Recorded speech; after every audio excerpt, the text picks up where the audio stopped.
నీయలో ఎర్రెర్రనిది జెండె నీయలో. మీరు దర్శకుడు, నిర్మాత, స్క్రీన్ ప్లే, మాటలు అండ్ అద్భుతంగా పాడుతున్నారని ఇప్పుడు అర్థమైంది. అవసరాలు ఉద్యమాలు పుట్టిస్తాయినట్టు నా అవసరాలే నన్ను హీరోని చేసి మొదటి నుంచి నాకు సినిమా పిచ్చి ఎక్కువ. నానుమతి దగ్గర డిఫరెంట్ తీసాడు రా, చూద్దాం అని అనిపించగలిగితే నేను మళ్ళీ చూస్తారమ్మా. నేను Akkina Nageswara fan college days లో. మా నాగేశ్వర ఫ్యాన్స్ అందరూ నాగేశ్వర సినిమా వెళ్తే వెళ్ళడం చూడడం ఇట్టయితే ఆదానందం అమ్మ. రామారావు సినిమా డిజైన్ చూసుకోవడం అమ్మా. ఎందుకని అది బాగోకూడదు, ఫ్లాప్ అవ్వాలని కోరుకోవడం పెద్ద ఫ్యాంటసీ అమ్మా. ఏమి సూర్యకాంత్ గారమ్మా గయ్యాళి వేషం వేసి 500 పైగా సినిమాలు అదే వేషం వేసి కూడా మొనాటిని లేకుండా మెప్పించి ఒప్పించింది మా తల్లి. గొప్ప మహానటమ్మా. నా స్నేహితులు మామూలు హెల్ప్ చేయలేదమ్మా. వాళ్ళ యొక్క హెల్ప్ తో, వాళ్ళ సహాయ సహకారాలతో నేను నా బ్యానర్ స్టార్ట్ చేశాను. అదే స్నేహ చిత్ర పిక్చర్స్. అలా తీసుకొని చేసిందే నా ఫస్ట్ గ్రూప్ అర్ధరాత్రి స్వతంత్రం. పశువుల హాస్పిటల్ కట్టింది కూడా మీ స్టూడెంట్ డేస్ లోనేనా? స్టూడెంట్ డేస్ లో చెప్తున్నా మీకు నేను. అవునా?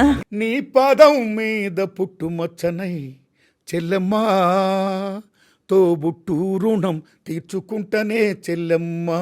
విద్యతో మాత్రమే మన తలరాత మారుతుంది అని మనం బలంగా చెప్తాము. భారతదేశంలో విద్య సేవారంగం. అలాంటి సేవారంగం కాస్త ఇవాళ వ్యాపార రంగం అయిపోయింది. బీజేపీ గవర్నమెంట్ ఏమైతుందో ఆ గవర్నమెంట్ మాత్రం హిందీనే ఇంకా రుద్దాలని చూస్తుందమ్మా. ఇంగ్లీష్ ప్రాధాన్యత తగ్గించాలని చూస్తుందమ్మా. అది కరెక్ట్ కాదు. మహాత్మా జ్యోతిరావు పూలే ఒకటే మాట అన్నాడమ్మా, ఓ భగవంతుడా నా జాతిని రక్షించు, ఇంగ్లీష్ నేర్పి. భారత రాజ్యాంగం ఇది బడుగుల రాజ్యాంగం, అభాగ్యుల వేదం ఇది అన్నార్తుల నాదం. బళిరబళి. ఆపరేషన్ కగార్ అనేది ఏమనిపించింది? ఆపరేషన్ కగారు ఇప్పుడు పెట్టారు, ఓకే, ఈ రకంగా చేశారు. మీరు ఆపరేషన్ సింధూర్ అన్నారు కదా. మనకి శత్రుదేశం ఉన్నట్టు పాకిస్తాన్ మేము మీతో చర్చ జరుపుకుంటాం, ఇప్పుడు వారు ఆపేద్దాం అంటే మీరు వాళ్ళని హానర్ చేశారే, యుద్ధం ఆపేశారే. అలాంటిది ఈ భర్తమాత బిడ్డలు మనం చర్చించుకుందాం అని చెప్పినప్పుడు ఆపరేషన్ కగారు అని పేరు చెప్పి తుదముట్టించాలనుకోవడం చూసారా? ఇదేమి తండ్రి. పాలిటిక్స్ లోకి రావాలి అని అనిపించలేదా మీకు? చంద్రబాబు నాయుడు గారు ఎంపీ ఆఫర్ ఇచ్చారు, కాకినాడ 3 సార్లు ఆఫర్ ఇచ్చారమ్మా. నేను దండం పెట్టా, వద్దని చెప్పేశారా? శ్రీకృష్ణ దేవరాయ విజయనగర సామ్రాజ్య నిర్మాణ తేజో విరాయ. సినిమాని ప్రాపగాండా కోసం ఉపయోగించుకుంటే మీలాంటి వాళ్ళకి ఏమనిపిస్తుంది? సినిమా మీడియా అనేది మోస్ట్ పవర్ఫుల్ మీడియా. లెనిన్ మహాశయుడు మాట చెప్తాడు, హాలీవుడ్ చిత్ర పరిశ్రమని నా చేతిలో నిలబెడితే ప్రపంచ చరిత్రగతిని మార్చేస్తున్నాడు. అయితే మీకు విషయం చెప్పాలి. ఇప్పుడు నేను ఫీల్ అవుతున్నా. ఏం ఫీల్ అవుతున్నాను? దాంపత్యం, తోడు, నీడ, సేమ్ టైం గూడు, నీడ, ఇల్లు, పక్షులు గూడు కట్టుకున్నాయి. నేను మనిషినై ఉండి ఎందుకు నేను పెళ్లి చేసుకోలేదు, ఎందుకు నేను ఇల్లు కట్టుకోలేదు అని చాలా పశ్చాత్తాపడ్డానమ్మా. సింపుల్ గా ఉంటున్నాను, నేను కారు కొనుక్కోలేదు, ఆటో ఎక్కుతాను, ఇది ట్రాష్. నాకులాగా ఎవరు ఉండొద్దు, నా ఫీలింగ్స్ మీరు ఎవరికి రావద్దు. కానీ మీరందరూ కూడా తగిన టైంలో పెళ్లి చేసుకుని హ్యాపీగా ఉండండి, సంపాదించండి, ఒకరిని దోసుకోకుండా. పల్లె మనదిరో ప్రతి పనికి మనం రా.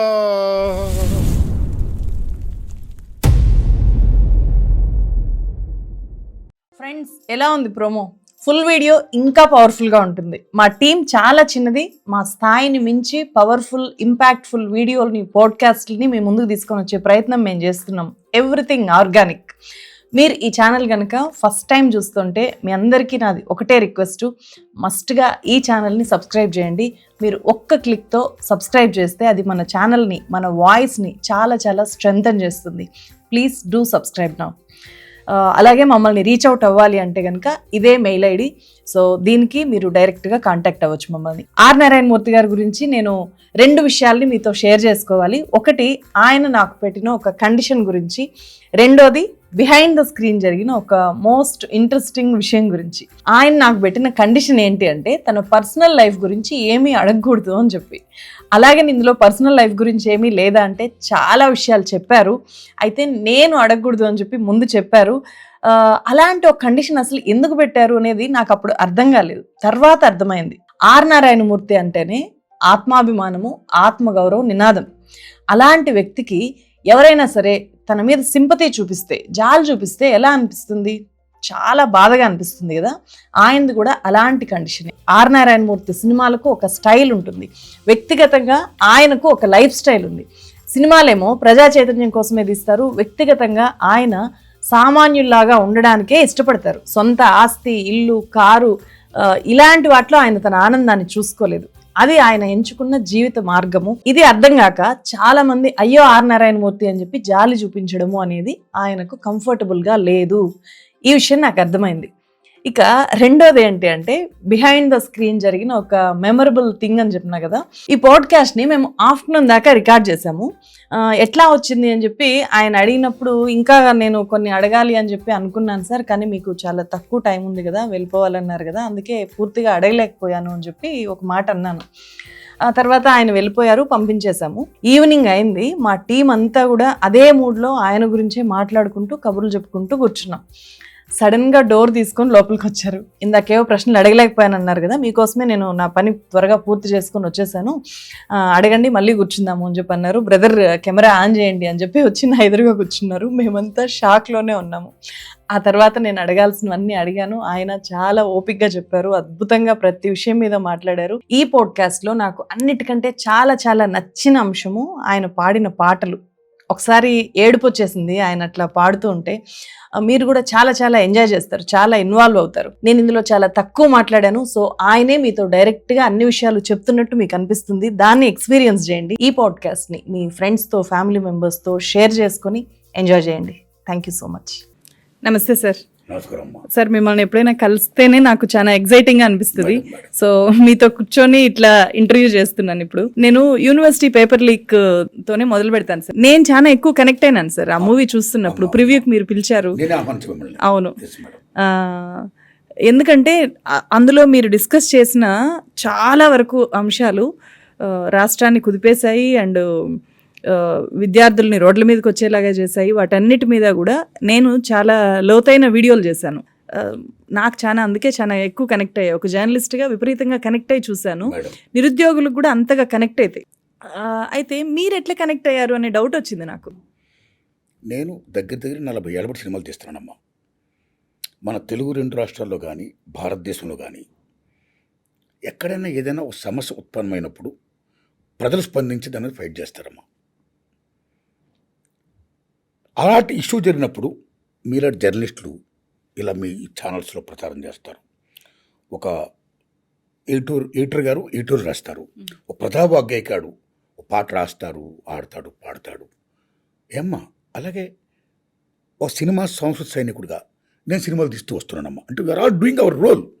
ఒక కళాకారులుగా సమాజం పట్ల బాధ్యతతో టువర్డ్స్ పీపుల్, ప్రో పీపుల్, వివిధ రంగాల్లో మన రోల్ ప్లే చేస్తున్నామా. అందులో భాగంగా ఇలా చిత్రాలు తీస్తూనే వస్తున్నాను. ఇప్పుడు నేను ఎడ్యుకేషన్ మీద తీసిన కారణం ఏంటంటే ఈ ఎడ్యుకేషన్ సిస్టమ్ తీయడానికి నేను మెయిన్ పాయింట్ వ్యాపం స్కామ్ అమ్మా.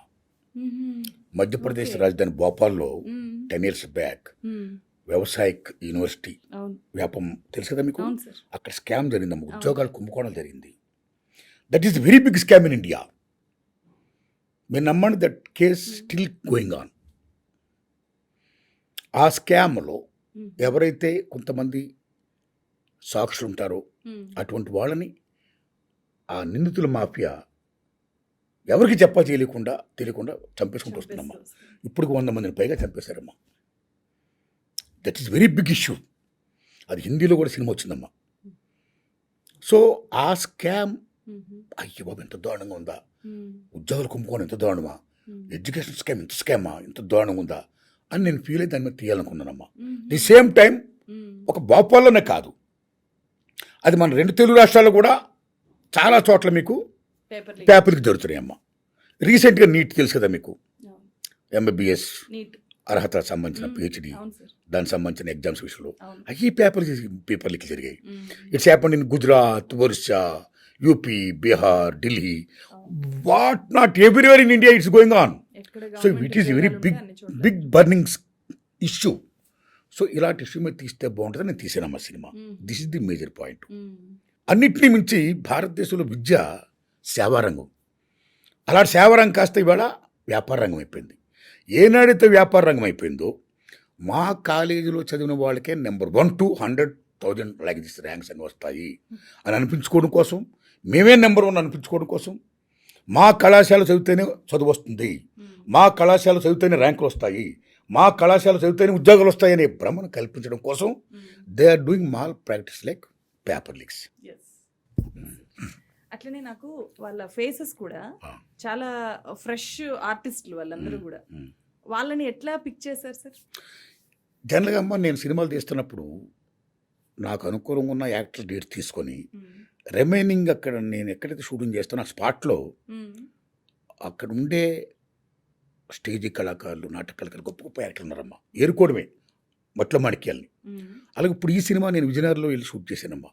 అక్కడ రాజుగారని, జీవీఎస్ రాజు గారని అక్కడ వైస్ ఛాన్సలర్ సెంచురీ యూనివర్సిటీ, ఆయన రిక్వెస్ట్ చేశానమ్మా.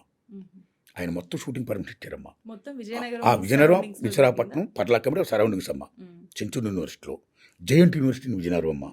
అక్కడ వైస్ ఛాన్సలర్ గారిని, ప్రిన్సిపల్ రిజిస్టర్ గారిని కలిసామ్మా. వాళ్ళు కోఆపరేట్ చేశారమ్మా. వైస్ ఛాన్సలర్ కాదు, రిజిస్టర్ కలిసారమ్మా. సో అక్కడ ఉన్న విద్యార్థుల్ని, సెంచురీ యూనివర్సిటీ విద్యార్థుల్ని, వాళ్ళే మెయిన్ విజయనగరంలో స్టేజ్ కళాకారులు వాళ్ళే. అలాగే సత్యానంద్ గారని గొప్ప బోధ చేస్తాడైనా, కళాకారులకి నటన నేర్పుతాడైనా. సత్యానంద్ గారిని పెద్ద గ్రేట్ మాస్టర్ అయినా, ఆయన విద్యార్థులు, ఆయన స్టూడెంట్స్ ఇందులో యాక్ట్ చేశారమ్మా. సో స్టేజ్ కళాకారులు యాక్ట్ చేశారమ్మా. ఆ రకంగా చేయడం వల్ల అంటే మీరు ఆ ఫ్రెష్నెస్ ఫీల్ అవుతున్నారమ్మా. ఇది జనరల్గా నా అర్ధరాత్రి సొంతం నుంచి నేను తీస్తున్న భాగంలో ఒక భాగం అమ్మా. అంటే రిపీట్ కూడా చేస్తారా సార్ మీరు? రిపీట్ అంటే మళ్ళా నేను తీసిన తర్వాత ఆ వేషాలు బాగున్నాయి అనుకోండి, వాళ్ళు యాక్ట్ చేసినవి బాగా నటించారనుకోండి, అటువంటి టాలెంట్స్ మనకు అవసరం. సో తగ్గ వేషం ఉందనుకోండి, మళ్ళీ నేను రిపీట్ చేస్తానమ్మా వాళ్ళతో. ఎస్ కానీ తక్కువ మందితోనే రిపీట్ అయినట్టున్నాయి. ఏదైనా ఫ్రెష్ గా ఎక్కువ నేను ఆ రకంగా తీస్తానమ్మా నేను. ఎస్, మొదటి నుంచి నాకు సినిమా పిచ్చి ఎక్కువ అమ్మా. మాది మల్లంపేట కుగ్రామం, పక్కన రౌతులపూడి నా పుట్టినూరు, మా తాతగారి ఊరు. అక్కడ నేను పుట్టి పెరిగానమ్మా. చదువుకుంటున్నప్పుడు చిన్న పిల్లాడిని. అక్కడ టూరింగ్ టాకీస్ ఉందమ్మా. ఆ టూరింగ్ టాకీస్ ఎప్పుడు ఆ రోజుల్లో టూరింగ్ టాకీస్ ఉన్నా, థియేటర్ ఉన్నా దేవుడి పాటలు వచ్చాయి. ముఖ్యంగా ఘంటసాల పాటలు, వెంకన్న బాబు మీద పాటలు. నమో వెంకటేశ, నమో తిరుమలేశ, నమస్తే నమస్తే నమః అని ఏడుకొండలవాడ వెంకటరమణ గోవింద గోవింద అని పాట వచ్చేది. మహానుభావుడు ఘంటసాల గారి. చూసారమ్మా ఎలా లేసిపోతున్నాయో. ఆ పాటలు విన్నట్టు థియేటర్ కట్టడం, పరిగెట్టడం, చూడడం సినిమాలు. సో రామారావు గారిని, నాగేశ్వరరావు గారిని, కాంతారావు గారిని, ఎందరో ఎస్ రంగారావు గారిని, సావిత్రి గారిని, మహామౌల్ని ఆ చూడడం, ఆనందపడడం, నాగేశ్వరరావు గారిలాగా, రామారావు గారిలాగా ఇమిటేట్ చేయడం, అక్కడి నుంచి మేమే ఫీల్ అయిపోవడం పెద్ద యాక్టర్లాగా. సో అలాగే వచ్చేదమ్మా. సో నాకు చిన్నప్పటి నుంచి ఉద్యమాలతో, ప్రజలతో ఎంత అనుబంధమో, సినిమాలతో కూడా అంత అనుబంధము పిచ్చి నాకు. ఓకే అమ్మా. అలాంటి దశలో ఇంటర్మీడియట్ ఎగ్జామ్స్ రాసి నేను మద్రాసు వెళ్ళా సినిమా యాక్టర్ అయిపోవాలని. మా అమ్మ 70 రూపాయలు ఇచ్చింది. ఆ 70 రూపాయలతో వెళ్ళా. వెళ్ళినట్టునే రామారావు నన్ను ఆదరించేస్తారు, వేషం ఇచ్చేస్తారు. నాగేశ్వరరావు నన్ను ఆదరిస్తారు, వేషం ఇస్తారు. సావిత్రి గారు నన్ను ఆదరిస్తారు, వేషం ఇస్తారు. వాళ్ళనే చూస్తున్నారు కాబట్టి వెళ్ళిపోయా. అక్కడికి వెళ్ళిన తర్వాత తెలిసింది నాకులాగా లక్షలాది మంది సినిమా పిచ్చి తీరుతున్నారు. అలా ఆషామాషి కాదు. చివరికి రామారావు గారిని ఎలా దర్శించుకున్నానంటే, తిరుపతి నుంచి వస్తారు చూడమ్మా వెంకన్న భక్తులు, వాళ్ళందరినీ ఎర్లీ మార్నింగ్ రామారావు కలుసుకునేవారు. వాళ్ళందరూ రామారావుని దర్శనం చేసుకునేవారు. అలాగే వాళ్ళతో పాటు వెళ్ళి నేను రామారావుని దర్శనం చేసుకున్నా.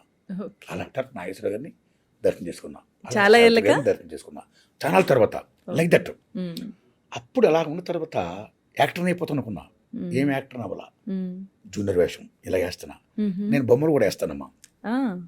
ప్రప్రదంగా నేను భోజనం భోజనం ప్రతాపాశ్రావు గారి స్టూడియోలో భోజేసా. ప్రతాపాశ్రావు గారి షూటింగ్లో భోజేసా, తాతమ్మ షూటింగ్లో. అది మేకప్ మ్యాన్ కృష్ణ గారు, రాజబాబు మేకప్ మ్యాన్ కృష్ణ గారు, ఆయన అసిస్టెంట్ చిన్ని గారు, మహానుభావుడు దయచేసి తీసుకుని వెళ్ళాడు విక్రమ్ స్టూడియోకి. అక్కడ రంగారావు గారు, గుమ్మడి గారు, మా సూర్యకాంత్ గారు, మహామోహన్ చూసానమ్మా. రామలింగ గారు, సత్యనారాయణ గారు, రాజబాబు గారు, మహామోహన్ చూసా. నేను బొమ్మలు వేస్తా. దాని డైరెక్టర్ మా గురువు దాసన్ అంటారు. నాగేశ్వర బొమ్మ, రామారావు బొమ్మ వేసా. మీరు వేసారా? బొమ్మలు వేసా. నాగేశ్వరి బొమ్మ వేసా, చూపించా. రామారావు బొమ్మ లేదు, నాగేశ్వరి బొమ్మ వేసా. వెంటనే మెచ్చుకున్నాడు. ఆయన ఏం తమ్ముడు అన్నాడు.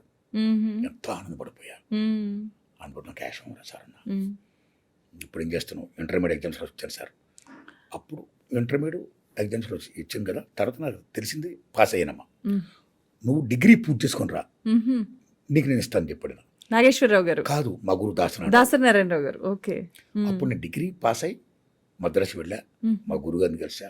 అన్నట్టు మహానుభావుడు నేడు సినిమాలో మెయిన్ వేషం ఇచ్చాడు. నేడు సినిమాలో మెయిన్ హీరో రమేష్ బాబు అమ్మ, కృష్ణ గారి అబ్బాయి, పెద్ద అబ్బాయి. మహేష్ బాబు గారు ఉన్నారు చూడమ్మా, ఆయన అన్నగారు. రెండో వేషం మెయిన్ వేషం నేనమ్మా. నాకు మంచి పేరు వచ్చింది.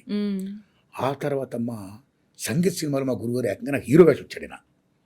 అందులో పాటలు కూడా నాకు 2 పాటలు మా గురుగారు రాశారు, బాలసుబ్రహ్మణ్యం పాడారు, ఆయనే మ్యూజిక్ అమ్మ.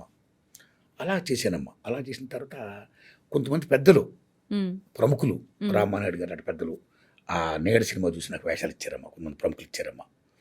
అలాగే కొంతమంది ఇచ్చారు, కానీ చాలామంది ప్రముఖులు ఇచ్చారమ్మా. రామానాయుడు గారు, జయకృష్ణ గారు, విఎస్ఆర్ స్వామి గారు, జ్యోతి శేఖర్ బాబు గారు, క్రాంతి కుమార్ గారు, ఇలా పెద్ద పెద్దలు ఇచ్చారమ్మా. ఇచ్చారు, కానీ నేను యాక్టర్గా బిజీ కాలేదమ్మా నేను. సో యాక్టర్గా ఎప్పుడైతే బిజీ కాలేదో మళ్ళీ అగైన్ జూనియర్ వేషాలు ఇవ్వాలి. పెద్ద వేషాలు రావట్లా, హీరో వేషాలు రావట్లా, జూనియర్ వేషాలు ఇవ్వాలి. మీకు అర్థమైందమ్మా? అప్పుడు అంతకుముందు పూర్ణ సుబ్రహ్మణ్యం గారిని డైరెక్టర్ గారు, పూర్ణ సుబ్రహ్మణ్యం గారిని ఆయన కూడా డైరెక్టర్లో వేషం వచ్చారు, మెయిన్ వేషం. అన్నీ వేస్తేనే కానీ మెయిన్ వేషాలు హీరోగా బిజీ అవ్వట్లా. ఎప్పుడైతే బిజీ అవ్వట్లేదో చిన్న వేషాలు వేయకూడదు. చిన్న వేషాలు వేస్తే మళ్ళీ లైఫ్ అంతా చిన్న వేషాలు వేయాలి. అక్కడి నుంచి స్ట్రగుల్ స్టార్ట్ అయింది. ఇంటికాంటి డబ్బులు తెప్పించుకునే అంత పరిస్థితులు నాకు కావు ఎకనామికల్గా. అప్పటికే బీఏ చదివా. మా అమ్మ నాన్నలు నన్ను కష్టపడి బీఏ చదివించారు. ఫస్ట్ బీఏ చదివిన నేనే మా ఊర్లో. మళ్ళీ అమ్మ నాన్నలు ఏం కష్టపట్టిస్తాను నేను? అందుకే డబ్బులు తెప్పించుకోలేను. అంత కేపబిలిటీ నాకు లేదు. ఇక్కడ పెద్ద వేషాలు రావట్లా. స్ట్రగుల్ స్టార్ట్ అయింది. మామూలు స్ట్రగుల్ కాదు. ఆ స్ట్రగుల్ ఎంతవరకు వెళ్ళిందంటే, ఇంకా నేను ఎప్పుడు హీరోని అవుతాను, నా ముఖం ఎప్పుడు చూపించుకుంటాను నా ఫ్రెండ్స్ అందరికీ, నా వాళ్ళందరికీ, నా అమ్మ నాన్నకి, నేను ఎలాగొచ్చాను, నా కెరీర్ ఇలాగ అయిపోతుంది అని చాలా మదన పడ్డానమ్మ. ఆ మదన పడ్డమే కాదు, చాలా స్ట్రగుల్ అయ్యా. మానసిక వేదన ఒకటి కాదమ్మా, అన్ని బాధలు పడుతున్నా. అలాంటి దశలో మహాకవి శ్రీశ్రీ గారు రాసిన పాట, అక్కినేశ్వరరావు యాక్ట్ చేశారమ్మా, ఆది సుబ్బారావు డైరెక్షన్, ఘంటసాల గారు పాడారమ్మా. కల కానిది విలువైనది బ్రతుకు కన్నీటి ధారలలోన బలి చేయకు, అగాధమౌ జలనిధిలోన ఆని ముత్యమున్నటులే శోకాల మరుగున దాగి సుఖమున్నదిలే, ఏది తనంత తానే నీ దరికి రాదోయ్, శోధించి సాధించాలి, అదే దేరుగుణం అన్నాడు. ఆ పాట నన్ను గొప్ప ఇన్స్పైర్ చేస్తుందమ్మా. ఇంకా నో ఫీలింగ్స్, బాధలు వద్దు, బంధాలు వద్దు, సాధించాలి, చెయ్యాలి. ఏం చేయాలి? నేనే సినిమా తీయాలి. నేను హీరోని అవ్వాలంటే నాకెవరిస్తారు? హీరో ఎవరెవరు? అప్పుడు నేను హీరోని అవ్వాలంటే సినిమా తీయాలి. సినిమా తీయాలంటే డబ్బులు కావాలి, జేబులో పైసా లేదు. అప్పుడు ఎవరు? నా ఫ్రెండ్స్ హెల్ప్ చేశారమ్మా. ఆడ యొక్క హెల్ప్తో, వాళ్ళ సహాయ సహకారాలతో నేను నా బ్యానర్ స్టార్ట్ చేశాను. అదే స్నేహ చిత్ర పిక్చర్స్. అప్పుడు ఆ రోజులు ఇండో సోవియట్ మైత్రి పెద్ద ఫేమస్ కదా, ఈ సింబల్ అమ్మ, అది తీసుకున్నా. అలా తీసుకొని చేసిందే నా ఫస్ట్ ఫిల్మ్ అర్ధరాత్రి స్వతంత్రం. బికాజ్ మూమెంట్స్తో నేను ఎప్పుడు కూడా ఒక రకమైన సంబంధం పెట్టుకునేవాడు కాబట్టి, మూమెంట్ని ఎప్పుడు గౌరవించుకోండి కాబట్టి, ప్రజా ఉద్యమాలు అంటే నాకు చాలా గౌరవం కాబట్టి, ఆ ప్రజా ఉద్యమాల మీదే నేను సినిమా తీశాను. దట్స్ మై ఫస్ట్ ఫిల్మ్ అర్ధరాత్రి స్వతంత్రం. సో వీళ్ళందరూ గురించి చెప్పుకోవాలి నేను. అక్కడి నుంచి అవసరాల ఉద్యమాలు పుట్టిస్తానని చూడండి. ఆ రకంగానే ఈ జీల్తో, ఈ సినిమా పిచ్చితో కథ, స్క్రీన్ ప్లే, డైరెక్షన్, యాక్షన్ అన్నీ కూడా నేను చేసుకోవాలని అవసరం, అది నేను చేసుకున్నాను. జనం దైవం సక్సెస్ అయినమ్మా. సో ఇలా కొనసాగిస్తున్నాను నా పైనని. ఎక్కువ సార్లు వింటూ ఉంటాం ఇండస్ట్రీలో, చిన్న సినిమా పెద్ద సినిమా అని చెప్పి. మీ దృష్టిలో చిన్న సినిమా పెద్ద సినిమా అనే దాన్ని మీరు ఎట్లా చూస్తారు? ఇక్కడ ఒకటి ఉందమ్మా, జనరల్గా ఇండస్ట్రీలో చూసేది ఏంటంటే చిన్న సినిమా పెద్ద సినిమా ఏంటంటే అమ్మా బడ్జెట్ని బట్టి చూస్తారు. కూర్చున్న బడ్జెట్ ఓన్లీ. 2 కోట్లు పెడితే ఒక స్మాల్ బడ్జెట్ ఫిల్మ్, 5 కోట్లు 10 కోట్లు పెడితే మీడియం ఫిల్మ్, 100 కోట్లు పైన పెడితే భారీ బడ్జెట్ ఫిల్మ్. సో ఆ మనీకి సంబంధించిన పెద్ద ఫిల్మ్, చిన్న ఫిల్మ్ అనేది సక్సెస్ దగ్గర రాబోడికి ఇది వచ్చినప్పుడు నాట్ స్మాల్ ఆర్ బిగ్. ఏది హిట్ అయితే అదే పెద్ద ఫిల్మ్ అమ్మా. కచ్చ పాయింట్. ఏది హిట్ అయితే అదే పెద్ద ఫిల్మ్ అమ్మా. ఇప్పుడు రీసెంట్గా సంక్రాంతికి వస్తున్నాం, వెరీ బిగ్ హిట్, భారీ budget, very big hit. Same time court అనే cinema small budget, very big hit. అప్పుడు అది పెద్ద సినిమా అయిందంటారా? కోర్టు మన ఆటోమేటిక్గా సంక్రాంతికి వస్తున్నాం చాలా పెద్ద హిట్, కోర్టు కూడా మంచి హిట్ అయింది కదా, మంచి హిట్. 2 పెద్ద సినిమాలు కదా. అప్పుడు కమర్షియల్గా ఏది సక్సెస్ అయితే అయ్యే పెద్ద సినిమాలు కదా అంటున్నాను నేను. సో ఏదైనా సరే బడ్జెట్ దగ్గర మీకు స్మాల్ చిత్రమా పెద్ద చిత్రం అనే కూర్చుని, కానీ సక్సెస్ ఏదైతే అదే పెద్ద ఫిల్ము. ఫెయిల్ అయితే గదే. ఒక రకంగా చెప్పాలంటే చిన్న సినిమా అనమండి, అరే పెద్ద సినిమా కూడా ఫెయిల్ అయిపోయింది అని బాధపడతాం. చిన్న సినిమా వెరీ బిగ్ హిట్ అయితే అబ్బా ఎంత సక్సెస్ అయిందిరా బాబు, ఎంత పెద్ద ఫిల్మ్ అయింది అంటాం కదమ్మా. మ్మ్. అది నా ఉద్దేశం లేదమ్మా. ఓకే. సక్సెస్. మ్మ్. సినిమా థియేటర్కి మీరు వెళ్ళి మ్మ్. ఒక్క 5 నిమిషాల తర్వాత మ్మ్. సినిమా థియేటర్లో కూర్చున్నాం అనే ఫీలింగ్ పోయి ఆనందపడతారా, ఆహ్లాదపడతారా, విచారపడతారా, హుషారవుతారా? ఓకే, ఆలోచిస్తారా? మ్మ్. ఏ రసానుభూతిని మీరు పొంది అబ్బా ఎంత గొప్ప సినిమా అని మీరు ఫీల్ అయ్యి బయటకు వస్తారో దట్ ఈస్ హిట్ ఫిల్మ్ అమ్మా. అది సక్సెస్ఫుల్ ఫిల్మ్ అమ్మా.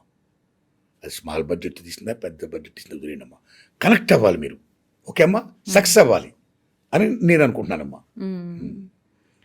మ్మ్. అంటే మీరు ఆ పరంగా చూసినప్పుడు చిన్న సినిమాలు తీశారు, పెద్ద సినిమాలు తీశారు. అవునమ్మా, 2 తీశాను నేను.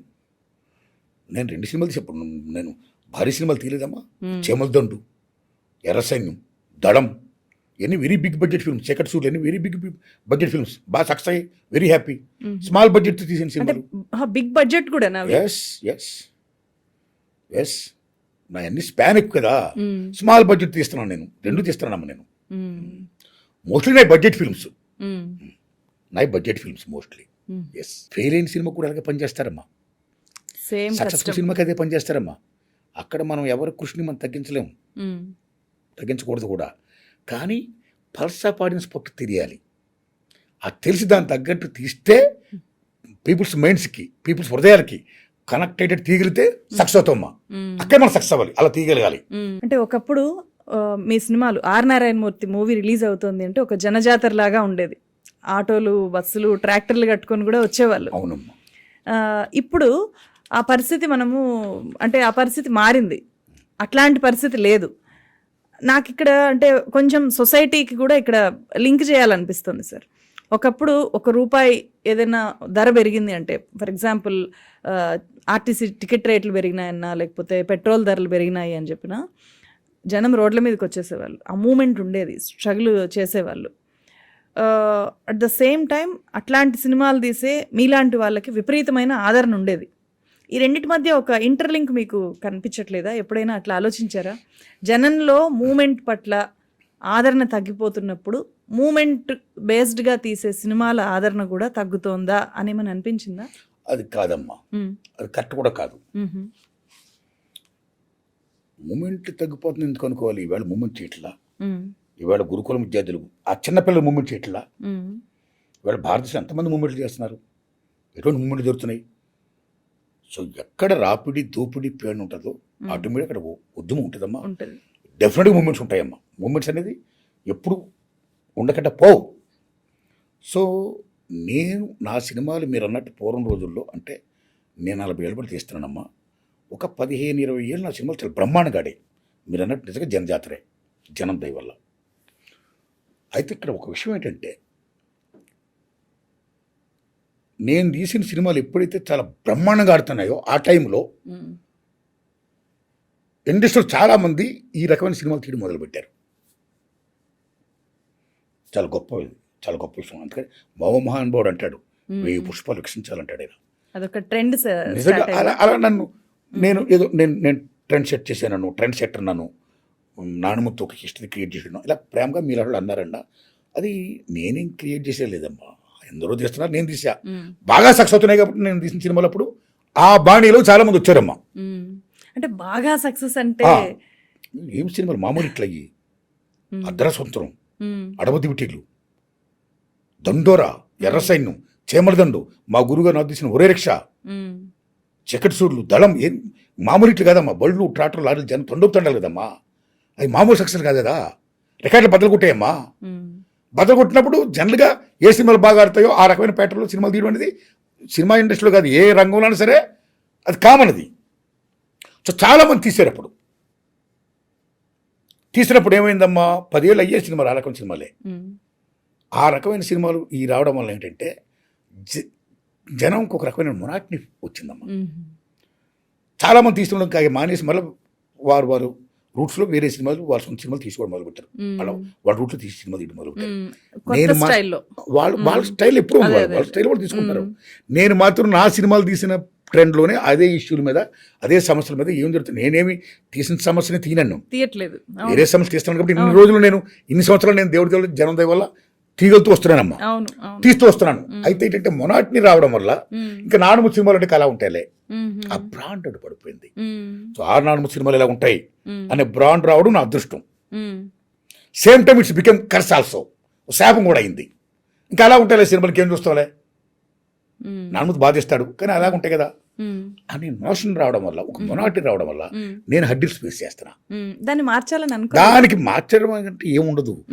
నేను ఒకే సమస్య మీద పశ్చాత్తిస్తే తప్పదు. మొనాటిని ఒకే సమస్య పశ్చాత్తిస్తే కరెక్ట్ కాదు కదా, అది కరెక్ట్ కాదు కదా. కానీ ఆ భావం ఏమైతే జనంలో వచ్చిందో చాలా సినిమాలు ఇలా వచ్చేయడం వల్ల, మొనాటిని రావడం వల్ల క్రమక్షీణోపాంతర ప్రయోజన సూత్రం you have to apply it. అంటే ఒక యాపిల్ పండు ముందు తింటే చాలా బాగుంటుందమ్మా, రెండోసారి కొంచెం రుచి తగ్గుద్ది, మూడోసారి ఇంకా తగ్గుద్ది, నాలుగోసారి ముత్తేస్తాయి. అలా ఈ రకమైన సినిమాల మీద ముత్తేసింది. కానీ యాపిల్ దాని రుచే. ఆ సినిమాలు బాగా తీయగలిగితే, కనెక్ట్ అయితే తీయగలిగితే ఇప్పుడు జనం చూస్తారమ్మా, అది చాలా గొప్ప వాళ్ళు. ఇప్పుడు కోర్టు చూడాల, కోర్టు ఇటువంటి వండర్ఫుల్ పాయింట్. అలాగే దిల్ రాజు గారి బలగం చూడాల, ఎంత గొప్ప సినిమాది. సినిమా బాగుంటే బ్రహ్మాండ చూస్తారమ్మా. ఇప్పుడు అవతార్ నరసింహన్ ఒక సినిమా వచ్చిందమ్మా, ఓ యానిమేషన్తో, బ్రహ్మాండ చూస్తున్నారమ్మా, బ్రహ్మాండ చూస్తున్నారు. జనానికి కనెక్ట్ అయితే బ్రహ్మాండ చూస్తారమ్మా. అలాగే నా సినిమాలు కూడా నానుమతి దగ్గర డిఫరెంట్గా తీసాడు రా, ఇది చూద్దాం అని అనిపించగలిగితే నేను మళ్ళీ చూస్తారమ్మా. ఈ క్యాచ్ పాయింట్. కాబట్టి జనం చాలా గొప్ప కనెక్ట్ అవ్వాలి. సో ఇంతవరకు మీరు అన్నట్టు ఓల్డెన్ డేస్లో నా సినిమాలు జనజాతరగా ఆడేయి, జనజాతర చేసేయి అన్నారు సరే, ఇప్పుడు ఎందుకు లేవు అన్నదానికి ఆ మొనాటిని రావడం వల్ల నా సినిమాలు అప్పుడులాగా ఇప్పుడు ఆదరింపడట్లేదు. ఆ మొనాటిని పోయి మళ్ళీ ఒక సినిమాతో నేను అరే ఇది భిన్నంగా తీసేట, డిఫరెంట్గా వస్తున్న సినిమా అనుకున్నారనుకోండి, డెఫినెట్గా మళ్ళీ నా సినిమాలకి జనం బ్రహ్మాండంగా వస్తారమ్మా. మీరు అన్నట్టు జనజాతర మళ్ళీ వస్తామా దేవుడి వల్ల. ఇప్పుడు నేను యూనివర్సిటీ తీసే ఇది పాస్ అయితే నాకు ఆనందం అమ్మా, క్యాచ్ పాయింట్. జనం దయ్యమ్మ ఏ మేరకు నేను డిఫరెంట్గా తీశాను అనేది ఇంక చూసిన తర్వాత కానీ మనం చెప్పలేము. ఎందుకంటే జడ్జిమెంట్ ఎవరిది, ప్రజలది, మంది కాదు. నేనేదో నాకు చూసినట్టు తీసా. అమ్మ తులసి గారు చికెను మీరు ఒకలా వండుతారు, నేను ఒకలా వండుతా, ఆయన ఒకలా వండుతాడు, ఆ సార్ ఒకలా వండుతాడు. బట్ చికెనే, బట్ వండడంలో మాకు తేడాలు ఉంటాయి. నాకు వచ్చిన వంట ఇది, నా వంటలో నేను వండుతున్నా, నేను రుచికరంగా పెట్టగలిగితే జనం తింటారు. లేకపోతే ఈ అమ్మ ఎప్పుడు ఇలాగే పెడుతున్నారు, ఈ అమ్మ ఇప్పుడు కారం ఉప్పు మసాలా ఏంటంటే అన్నారు అనుకోండి, నేను వాళ్ళని సాటిస్ఫై చేయలేదు కదా. అందుకని అలా కాకుండా వాళ్ళు తినేటట్టుగా నేను రుచికరంగా వండి పెట్టాలి. అంటే నేను సినిమాని జనం చూసేట్టుగా తీయగలిగితే వాళ్ళు చూస్తారు, కనెక్ట్ అయ్యేటట్టు నేను చేయగలిగితే చూస్తారు అని ఆశతో ఉన్నాను. అది ఇంకా ఎంతవరకు నేను తీసేను అనేది జనం చెప్పాలమ్మా. మిమ్మల్ని బాగా ప్రభావితం చేసిన, మీకు బాగా నచ్చిన సినిమాలు ఏంటి అమ్మ? సోషల్లో మూగ మనసులు, పౌరాణికల్లో మాయాబజారు, ఈ రెండు సినిమాలకు మామూలు ఇష్టం కాదమ్మా. Mooga Manasulu great director Adurthi Subbarao, screen play direction Adurthi Subbarao, hero Akkineni Nageswararao, Athreya గారి పాటలు, ఘంటసాల గారు, సుశీలమ్మ. ఏమి సినిమా అది, ఏ పీస్గా piece masterpiece. Mooga Manasulu ఏమి స్క్రీన్ ప్లే, ఏం ఫిల్మ్ అది. హ్యాట్సప్. చిన్నప్పుడుదా అది? నా చిన్నప్పుడే, ఎన్ని నాకు చదువుకునే రోజుల్లో సినిమాలు ఎంత ఇష్టం నాకు. మూగ మనసులు అంటే మూగ మనసులు. అలాగే పౌరాణికాల్లో మాయాబజార్ అమ్మ. మాయాబజార్ గొప్పతనం ఏంటి? మొత్తం సినిమా అంతా పాండవుల గురించే, కానీ ఎక్కడ పాండవులు చూపించారు అక్కడ సినిమాలో. మీకు అర్థమవుతుందమ్మా? మొత్తం అంతా మహాభారతం పాండవుల సినిమాది, ఎక్కడ మీకు పాండవులు కనపడరు సినిమాలో. That is the greatness of the great director, screen play writer KV Reddy గారు అండ్ రైటర్ పింగళ నాగేంద్రరావు. ఏమి సినిమా, ఏం మాయాబజార్, ఏ పీస్గా మాస్టర్ పీస్ ఆఫ్ సినిమా. ఇప్పుడు వచ్చి తెలుగు రాష్ట్రాల్లో తెలుగులో మాయాబజార్ థియేటర్లో వేసినన్ని సార్లు ఏ సినిమా వేయలేదు, అంత గొప్ప హిట్. ఏమి సినిమా, ఏం మ్యూజిక్, ఏమి సినిమా, ఏమి డైరెక్షన్, ఏమి యాక్టర్లు, ఏమి రంగారావు గారు, ఏమి రామారావు, ఏమి నాగేశ్వరరావు, ఏమి సావిత్రి గారు, ఏమి ర్యాలింగ్ గారు, ఏమి సూర్యకాంత్ గారు, బాబోయ్ మాస్టర్ పీస్. అందరూ గొప్పడు, రమణారెడ్డి గారు మహానుభావుడు. సో ఈ రెండు సినిమాలు నాకు బాగా ఇష్టం అమ్మా. మీ అభిమాన నటులు ఎవరు సార్? అమ్మ తెలుగులో మీరు నమ్మండి, నాకు అక్కినేని నాగేశ్వరరావు, ఎన్టీ రామారావు గారు, ఎస్వి రంగారావు గారు, ర్యాలింగ్ గారు, సావిత్రి గారు, సూర్యకాంతం గారు, వీళ్ళంటే అసలు నాకు మామూలు ఇష్టం కాదమ్మా. మిగతా చాలా గొప్ప ఉన్నారమ్మా. వీళ్ళు సినిమాలు నేను ఎన్నిసార్లు చూస్తానమ్మా, ఎన్నిసార్లు సినిమా చూసినా నాకు మొనాటిని రాదమ్మా. ఏమి సూర్యకాంతం గారమ్మా, ఒక గయ్యాళి వేషం వేసి 500 పైగా సినిమాలు అదే వేషం వేసి కూడా మొనాటిని లేకుండా మెప్పించి ఒప్పించింది మా తల్లి. ఎంత గొప్ప మహానటమ్మా సూర్యకాంతం గారు. ఆవిడ పేరు పెట్టుకోవడం కూడా భయపడతారు కదమ్మా సూర్యకాంతం అని పిల్లలకి. సావిత్రి గారు ఏం మహానటమ్మా, ఒక ఎక్స్ప్రెషన్తో మొత్తం మొత్తం పండించదు కదా మా తల్లి. ఇక రామారావు గారు ఈజ్ యూనిక్.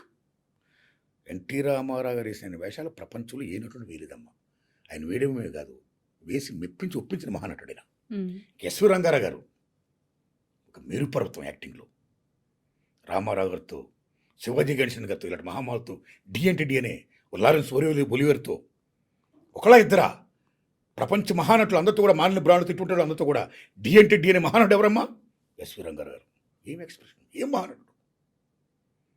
అక్కినేని నాగేశ్వరరావు, ఏం అక్కినేని నాగేశ్వరమ్మ, ఏం అక్కినేని నాగేశ్వరమ్మ. మనం అక్కినేని నాగేశ్వరం తక్కువ అంచనేద్దు. రామారావు గారితో పాటు డి అని మహానటుడైన రామారావు గారు అంత పర్సనాలిటీ కాదైంది. రామారావు గారు అంత హైట్ కాదు, రామారావు గారు అంత వాయిస్ కాదు, రామారావు గారు అంత ఆహార్యం కాదు, రామారావు గారు అంత చదువు కాదు. ఎన్నీ లేకుండా ఆ మహానుభావుడు రామారావు గారితో డి అని నిలబడ్డాడంటే అక్కినేని నాగేశ్వరం ఎంత మహానుభావుడమ్మా. టేక్ షార్ట్ ఫిల్మ్స్, ఒక దేవదాస్, ఒక ప్రేమనగర్, ఇలాంటి చిత్రాలు తీయి యాక్షన్ చేయాలంటే, ఆ పక్కన ప్రేమికత్వాన్ని పండించాలంటే అక్కినేని నాగేశ్వరం ఎక్స్ప్రెషన్ ఒకటి చాలు కదమ్మా. ఎంతమంది పేషెంట్స్కి ఆయన ఒక డాక్టర్ అమ్మా. పేషెంట్లా ఉండొద్దు, మీరు తాగొద్దు, మీరు మానసిక దౌర్బల్యం కోల్పోవద్దు, ఏదో ప్రేమలో పడి భగ్న ప్రేమలు కావద్దు, పాడైపోవద్దు, మనిషిగా బతకండి అని ఎంత గొప్ప మెసేజ్ ఇస్తాడమ్మా ఆయన క్యారెక్టర్ ద్వారా. ఎక్కడ ఉన్నా ఏమైనా మనమెవరికి ఎవరు వేరైనా, నీ సుఖమే నీ కోరుకున్నా, నిన్ను వీడి అందుకే వెళుతున్నా, నీ సుఖమే నీ కోరుకున్నా. మహాకవి శ్రీకృష్ణ గారు రాసింది, ఘంటసాల పాడారమ్మా, నాగేశ్వరరావు యాక్షన్ చేశారమ్మా. ఏం పాటలు. ఆయన ఒక మెడిసిన్. భగ్న ప్రేమికులకు కానీ తాగుపోతే గెట్టుకుంటారు దగ్గర కూడా. ఇంకా భగ్న ప్రేమికులు ఉండకూడదు, భగ్నం ప్రేమించిన ఆరోగ్యం కోల్పోవద్దు, తాగుబోతులు వద్దు, మనం మనిషిగా బతకాలి అని దానికి గొప్ప సూచించిన మహానుభావుడు, ఆయన నటనతో ఇచ్చిన మహానుభావుడు అక్కినేని నాగేశ్వరమ్మ. సో ఈయన ఎలాగైతే రామారావు అలా చైతన్యం, ఒక మహానటులు కదా. సో ఇలాగా వీళ్ళందరూ కూడా మహానటులు. ఆ తర్వాత మీకు నేను ఒకటి చెప్పాలనుకున్నా. నేను అక్కినేని నాగేశ్వర ఫ్యాన్ని కాలేజీ డేస్లో.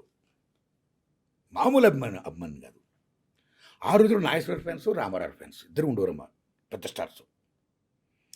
మా నాగేశ్వర ఫ్యాన్స్ అందరమే నాగేశ్వర సినిమా వెళ్తే వెళ్ళడం చూడడం ఇట్టయితే ఆనందం అమ్మ. రామారావు సినిమా డిజైన్ చూసుకోవడం అమ్మ. ఎందుకని?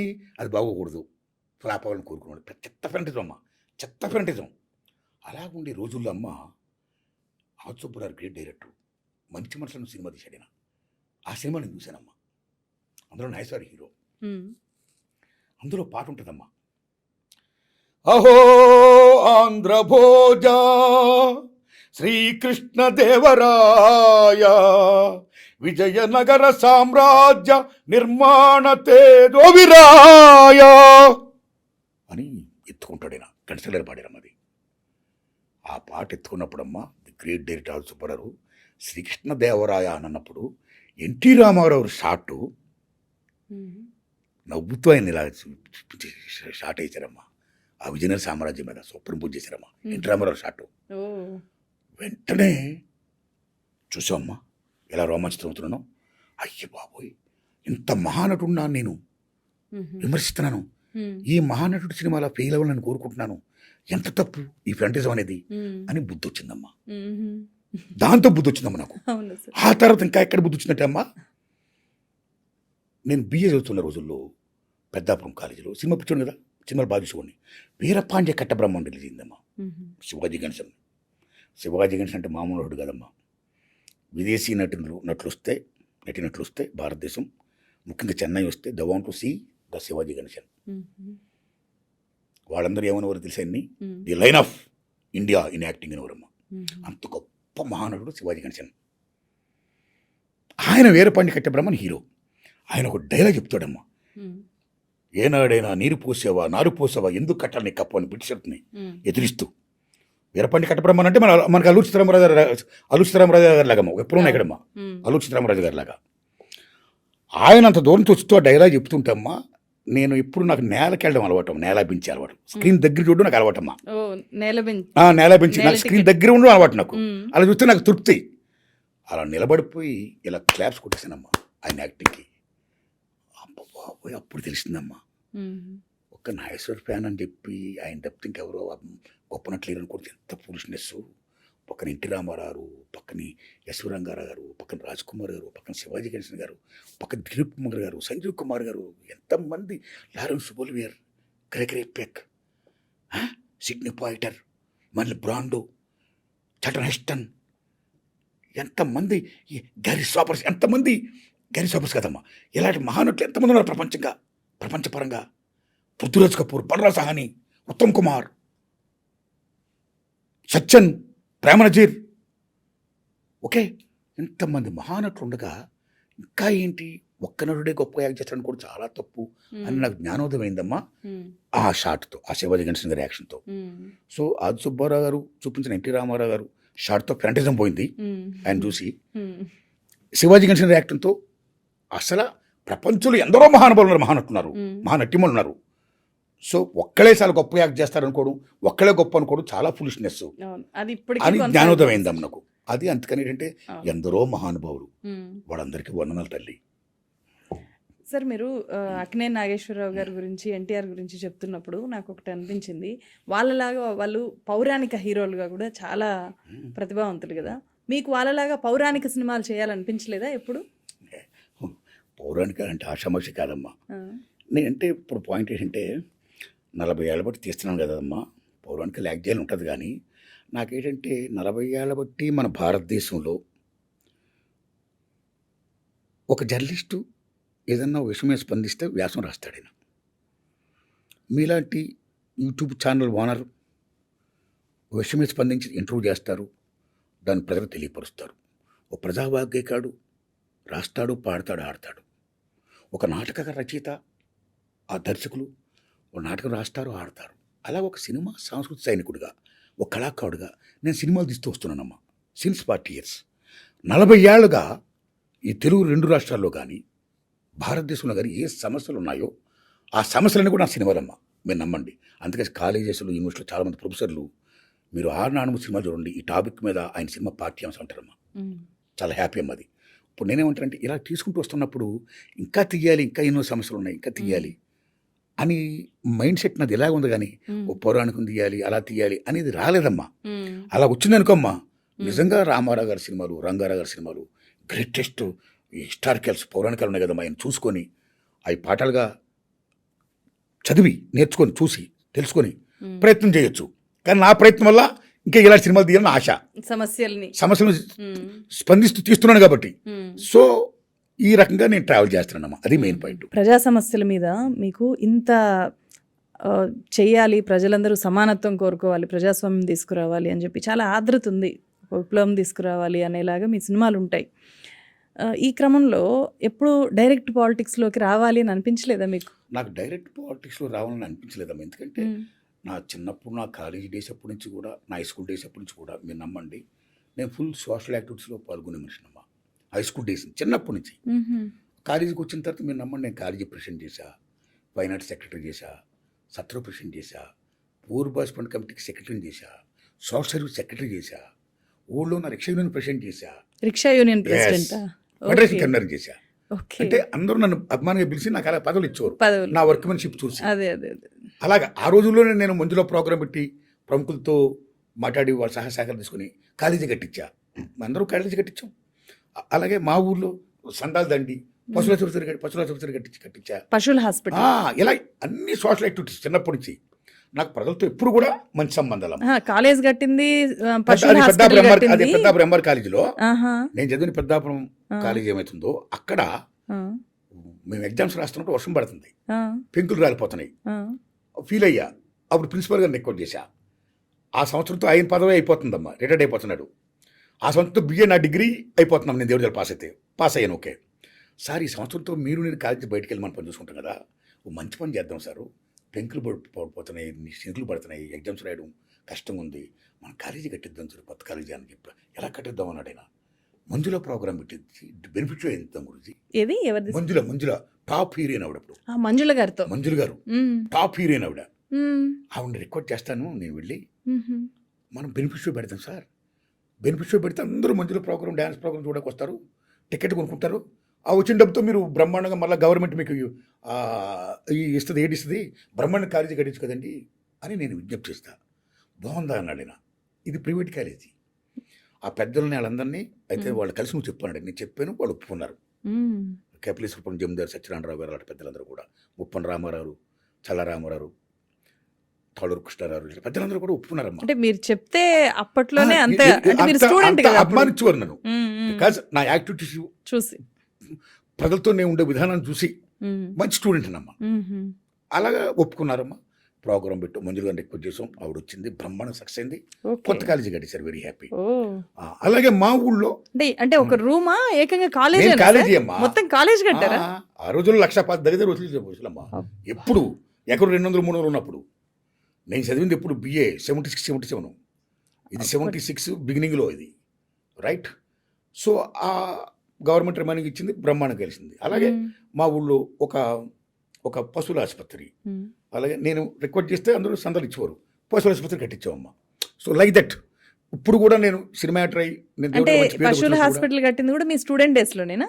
నా స్టూడెంట్ డ్రెస్లో చెప్తున్నా మీకు నేను. అవునా? అందుకే చెప్తున్నా అయ్యో ఆశ్చర్యం. మీకు, అందుకే చెప్తున్నా. ఇప్పుడు నేను దేవుడి సినిమా యాక్టర్గా సక్సెస్ అయ్యి డబ్బులు వచ్చిన తర్వాత మంచి పనులు చాలా చోట్ల చేశాను 2 రాష్ట్రాల్లో, విద్యకి వైద్యకి. అవన్నీ వదిలేయండి. అలాగే నేను ఎప్పుడు కూడా ప్రజలతో ఉంటానని చెప్పడం కోసం చెప్తున్నాను మీకు, రైట్. ఆ దశలో భాగంగా ఇప్పుడు సినిమా యాక్టర్ అయిన తర్వాత నా యాక్టివిటీస్ చూసిన తర్వాత మ్మ్. నాకు ప్రప్రథంగా నాకు ఆఫర్ ఇచ్చింది తెలుగుదేశం పార్టీ అమ్మ. మ్మ్. చంద్రబాబు నాయుడు గారు వారి పార్టీ MP ఆఫర్ ఇచ్చారు కాకినాడ. ఓ. 3 సార్లు ఆఫర్ ఇచ్చారమ్మా. మ్మ్. నేను దండం పెట్టా, ఎందుకంటే సినిమా పిచ్చి. అలాగే 2004లో వైఎస్ రాజశేఖర రెడ్డి గారు నాకు ఎమ్మెల్యే సీట్ ఇచ్చారమ్మా. ఎక్కడి నుంచి? తుని. ఓకే. వారు నన్ను పిలిచారు, వీళ్ళు దండం పెట్టా, క్షమించండి సార్ అన్నాను. వద్దని చెప్పేసారా? వద్దని చెప్పేసి చంద్రబాబు నాయుడు అప్పుడు గారు అప్పుడు చంద్రబాబు నాయుడు గారు తెలుగుదేశం పార్టీ కూడా ఎంపీ ఆఫర్ చేసిందమ్మా. మ్మ్. ఆ దండం పెట్టేసా. సార్ వారు ఆఫర్ చేశారు, దండం పెట్టాను, మీరు తీసుకోండి సార్, మీ అభిమానించండి సార్, దండం పెట్టా. ఏంటంటే అంటే రాజ్యసభ కాదు, డైరెక్ట్ పోటీ చేయమని కాకినాడ అంటున్నారు. మ్మ్. Kakinada MP offer, Tuni MLA offer, మ్మ్. రాజశేఖర రెడ్డి హయాంలో తుని ఎమ్మెల్యే ఆఫరు. మ్మ్. అప్పుడు చంద్రబాబు నాయుడు హయాంలో అప్పుడు తెలుగుదేశం పార్టీ కాకినాడ ఆఫర్ ఎంపీలు. మ్మ్. తర్వాత PRP 2009లో మ్మ్. ఆఫర్ చేశారమ్మా. దొద్దు నెహ్రూ గారు నా దగ్గరికి వచ్చారు, అభిమానంగా నిలబడని అర్థంలో వదిలేశారు అని చెప్పి. తర్వాత కొన్ని పార్టీస్ ఎందుకు వెళ్ళలేదంటే కారణం చెప్తున్నా. మ్మ్. నాకు చెప్పాను మీకు ఇందాక, ఫస్ట్ నుంచి మ్మ్. ప్రజలతో సంబంధ బాంధవ్యాలు, సోషల్ యాక్టివిటీస్ నాకు ఎంత ఇంపార్టెంటో, సేమ్ టైం సినిమా పిచ్చి నాకు అంత ఇంపార్టెంట్. సినిమా అనేది చాలా పిచ్చి నాకు, ఒక ప్రేమ, ఫ్యాషన్. మ్మ్. మీకు అర్థమైందమ్మా. ఇలాంటి దశలో ఈ సినిమా ఫీల్డ్లో నేను ఇంకా వర్క్ చేస్తున్నా, ఇంకా సినిమాలు తీయాలని ఆశతో ఉన్నా. మ్మ్. ఒకసారి నేను రాజకీయాల్లోకి వెళ్ళాను అనుకోమ్మా, నేను సినిమా ఫీల్డ్ రాను. ఇంకా మ్మ్. రాజకీయాలు అనేది మోస్ట్ ఇంపార్టెంట్. అది ప్రజలతో కూడుకున్న వ్యవహారం, అది ప్రజలు సేవ చేయాలి. 24 అవర్స్లో మ్యాక్సిమం తిని నిద్రపోయి లేచి పని చేసేదంతా మ్యాక్సిమం ప్రజల కోసం వెచ్చించాలమ్మా. మ్మ్. ఆ టైంలో 2 పడాల మీద కాల్ చేయడం నాకు ఇష్టం లేదు. మ్మ్. అందుకే నాకు సినిమా మేజర్ ఇంపార్టెంట్ కాబట్టి మ్మ్. ప్రజలతో సంబంధాలు నాకు ఎప్పుడు ఉన్నాయి, మ్మ్. అది చూసుకుంటున్నా. అందుకని నేను ప్రత్యక్ష ఎన్నిలోకి వెళ్ళలేదమ్మా. ఇది మేజర్ పాయింట్. మ్మ్. అట్లనే మీరు ఈ మూవీలో ఇంగ్లీష్ సమస్య గురించి చాలా బాగా డిస్కస్ అవునమ్మా, అవునమ్మా. అది డిస్కస్ చేయాలి. ఇప్పుడేమో నిరుద్యోగుల సమస్య, యూనివర్సిటీ సమస్య, ఇంగ్లీష్ అనే దాన్ని దీంట్లోకి ఎందుకు తీసుకొని రావాలనిపించింది? మంచి ప్రశ్న వేశారమ్మా.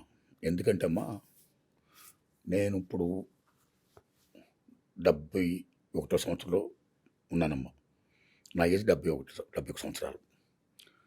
నేను BA చదువుకున్నానమ్మా. ఆ రోజుల్లో మేము చాలా సామాన్య రైతు బిడ్డలమ్మా, సామాన్యులు మేము. మాకు ఇంగ్లీష్ అంటే భయం, ఇంగ్లీష్ మీద పట్టలేదు, ఇంగ్లీష్ మీద జ్ఞానం లేదు. కొద్ది మందికి ఉండేదమ్మా, అవకాశాలు ఉన్నవాళ్ళకో లేకపోతే బాగా అన్నీ ఉన్నవాళ్ళకో ఇంగ్లీష్ మీద పట్టు ఉండేది. కానీ చాలామంది ప్రజల కామన్ పీపుల్కి, ఉన్నవాళ్ళ లేని వాళ్ళ పక్క పెట్టండి, ముఖ్యంగా బడుగు బలహీన వర్గాల పిల్లలకి ఇంగ్లీష్ చాలా సుదూరం అమ్మా రోజుల్లో. అలాంటిది మాకు 7వ తరగతిలో ఇంగ్లీష్ ఉండేదమ్మా. భయం వేసేసింది ఇంగ్లీష్ చదువుతుంటే. అవునమ్మా, 7వ తరగతిలో అప్పుడే చదువుకోవాలి.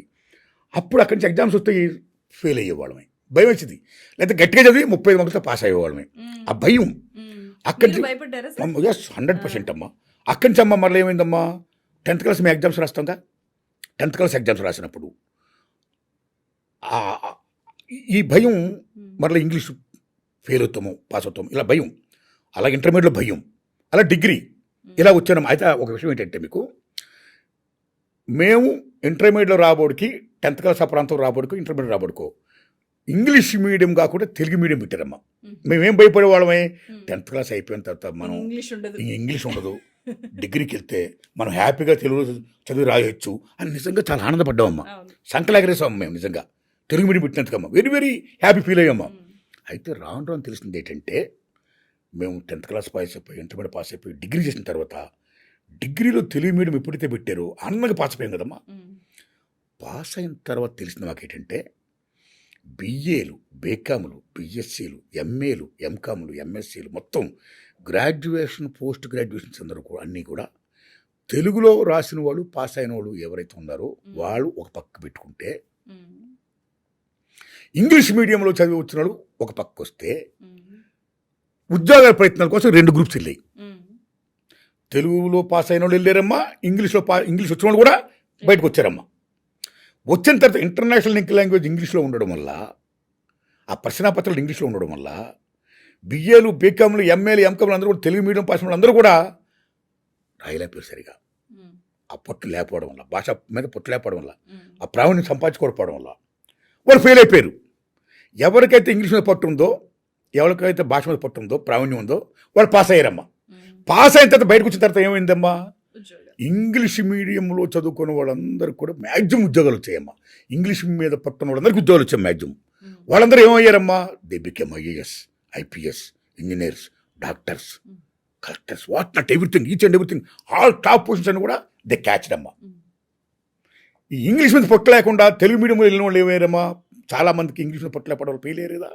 ఆ ఫెయిల్ అయిన వాళ్ళు ఏమయ్యారు ఎవరికి, ప్యూన్లు, గుమస్తాలు, అటెండర్లు. ఈ భారతదేశ సార్వభౌమత్వాన్ని కాపాడే జవాన్లు అయ్యారు, ఇంటర్నల్ సావరెంటీ కాపాడే పోలీసులు అయ్యారు. సో ఇప్పుడు 2 గ్రేడ్స్ అయిపోయాలా మీకు. టాప్ పొజిషన్స్ అన్నీ ఇంగ్లీష్ మీద పట్టున్న వాళ్ళు వచ్చారు.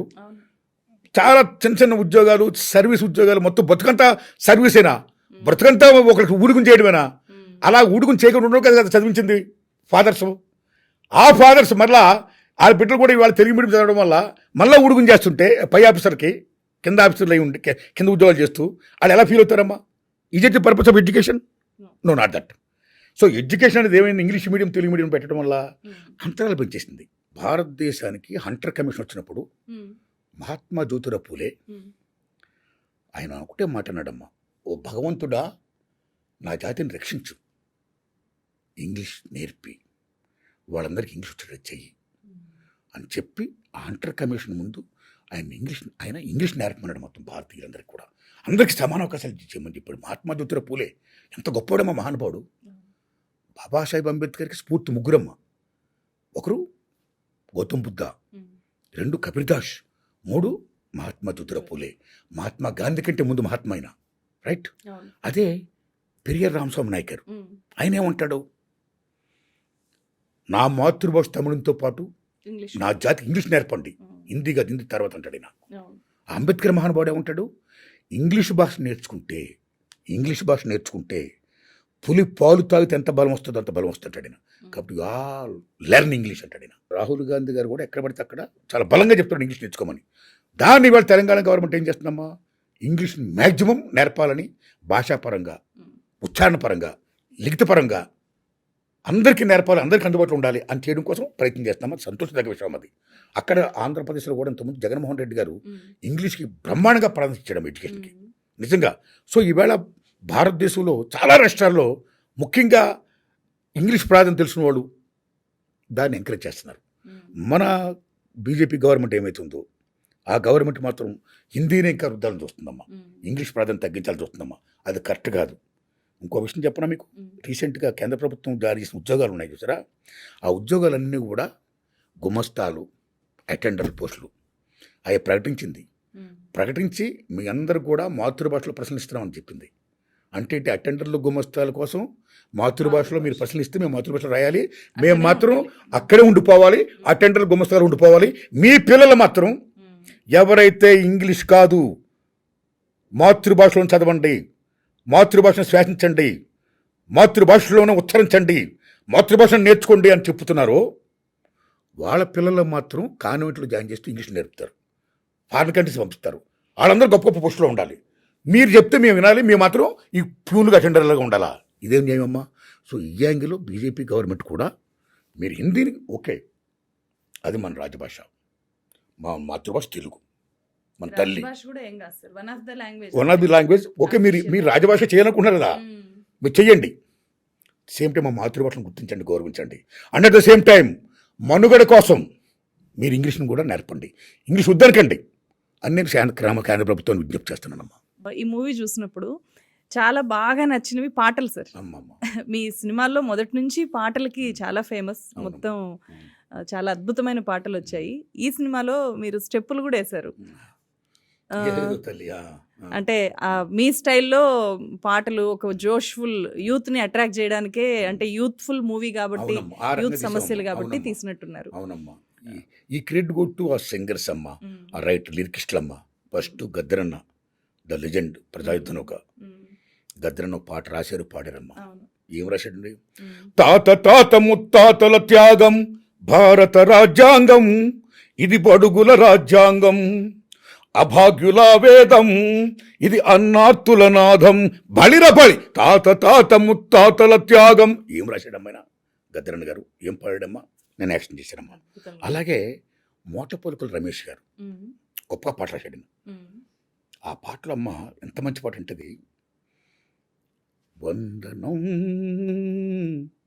అభివందనం, వందనం పాదాభివందనం, అమ్మ కళాశాలకు ఆది గురువు అమ్మకు, అడుగు జాడ నాన్నకు, సకలము బోధించే అపర గురు బ్రహ్మకు, వందనం పాదాభివందనం. ఏం పాటమ్మా? మీరు అన్నట్టు ఇది యూత్ ఫిల్ము, విద్యార్థుల ఫిల్ము కాబట్టి కొంచెం మ్యూజిక్ కూడా ఆ రకంగా ఉంటే బాగుంటుందని ఆ ప్రయత్నం చేసామమ్మా. సార్, ఆర్ నారాయణమూర్తి పాటలు ఇప్పటికీ ఆటోలు వెళ్తూ ఉంటే ఆటోల్లో వినిపిస్తూ ఉంటాయి. మీ ఏంటి అర్ధరాత్రి స్వాతంత్రం పాటలు కానీ, రిక్షా ఓడి పాటలు, ఇవన్నీ కూడా దండోరా పాటలు, ఇలాంటివన్నీ.